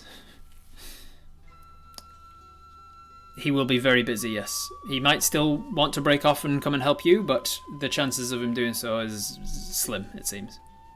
So do you want to spend some time going to the Menagerie area and asking Mosh if he wants to come with, or do you want to just go straight without him? You'll still have Mel with you. We can just get on with it. Nah, just go to the forest. Alright, most people saying now we'll just... it's not really on the way, I'm afraid, nah. Will he help our rolls? He would give us advantage on the roll, yes. But it would take him away from building the Menagerie for a while, and they've only got 2 days to get something up and running in time to actually to help to celebrate Ultimas. All right, so we leave the town. We notice that people are starting to really get into the spirit of it now that it's so close to Altabris. It's only one more day left after today of the current month, and so people are starting to really doll up the town, getting it all dolled up. We grab our packs and everything. We go and pop by the blacksmiths as we go back through town and say, I'm just heading out, keep working on this. You notice that Mon is there. We explain that what work we want done on the studded leather, and the fact that we'll be back soon to get it. We hope to be back tonight. And we head out into the forest. We walk at a quick pace, as fast as we can, to get through the forest to the denser part of the forest. And before long, we make our way into the woods. We spend the next 3.5-ish hours wandering through the denser part of the forest, looking for ingredients and whatnot. So, 3 hours gives you a particular percentage chance of an encounter. Okay, yeah. Not dice cam, no. This is behind the screen.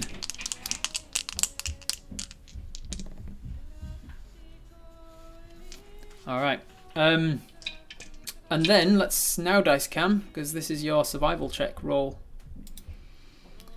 So we said you've got a plus 11 from everything. You've got 2 from your wisdom, 2 from your proficiency with survival, 2 from being in a forest, another 4 for it being a dense forest, and another 1 for it being 3 to 5 hours. Ba-bam. Here we go. Nice clickety-clackety dice rocks. Here we go. Plus 11. 10. 10 plus 11 makes 21. 21, if you can see on our screen share here, we've got 21 is in this category here. We're going to get 3d6 common ingredients and 1 of the uncommon ingredients.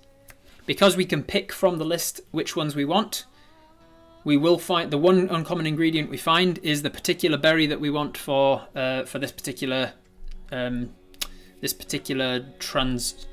what's the word? The tranquilizer. I haven't got tranquilizer on one of the sample ingredients that I've made here, so it's not one of these particular berries, but it's a different type of berry or fruit. We find a berry that has a numbing sort of a quality to it. It's got like a natural tongue number. And then we find 3d6 common ingredients. How many do we find? 1, 2. Let's go back to the main page. 1 and a 4 and shake, shake, shake. Another 4. So that's 9. We find 9 of the ingredients. That's 1 of each and then 1 more of some of them. So we find 1 of each of these ingredients, enough to get 1 of each of the letters, and then we can find 1 more of them. Which extra one do we find? Do we find another one of the herbs, the barks, the leaf, moss, petal, nut, algae, or root? What do you guys reckon? Roll a d8. Roll a d8. That's probably the easiest way to do it, eh? Let's go roll a d8. Let's go back to the main page. 5. We find the 5th one down, which is papow. We find the petal, the fragrant petal. Mel finds it for us. There we go. Yeah, so that's how foraging works. In my rules, anyway. It's still a work in progress. As I say, I haven't had enough time to actually play test it and see if it works. See if it's a little bit too boring or whatever. And I gave it a 30% chance of there being a random encounter while you're out here in the dense woods foraging around, and I rolled a 35, so you were 5 percentage points above, so you managed to avoid any random encounter. At the end of the 3.5 hours, you think, oh, it's getting late now, there's probably about another half hour of light left of the day, it's time to, maybe about another hour left of the day, whatever. So you head back, you start heading back to make sure that you're back in time for the sunset. Before you get screwed.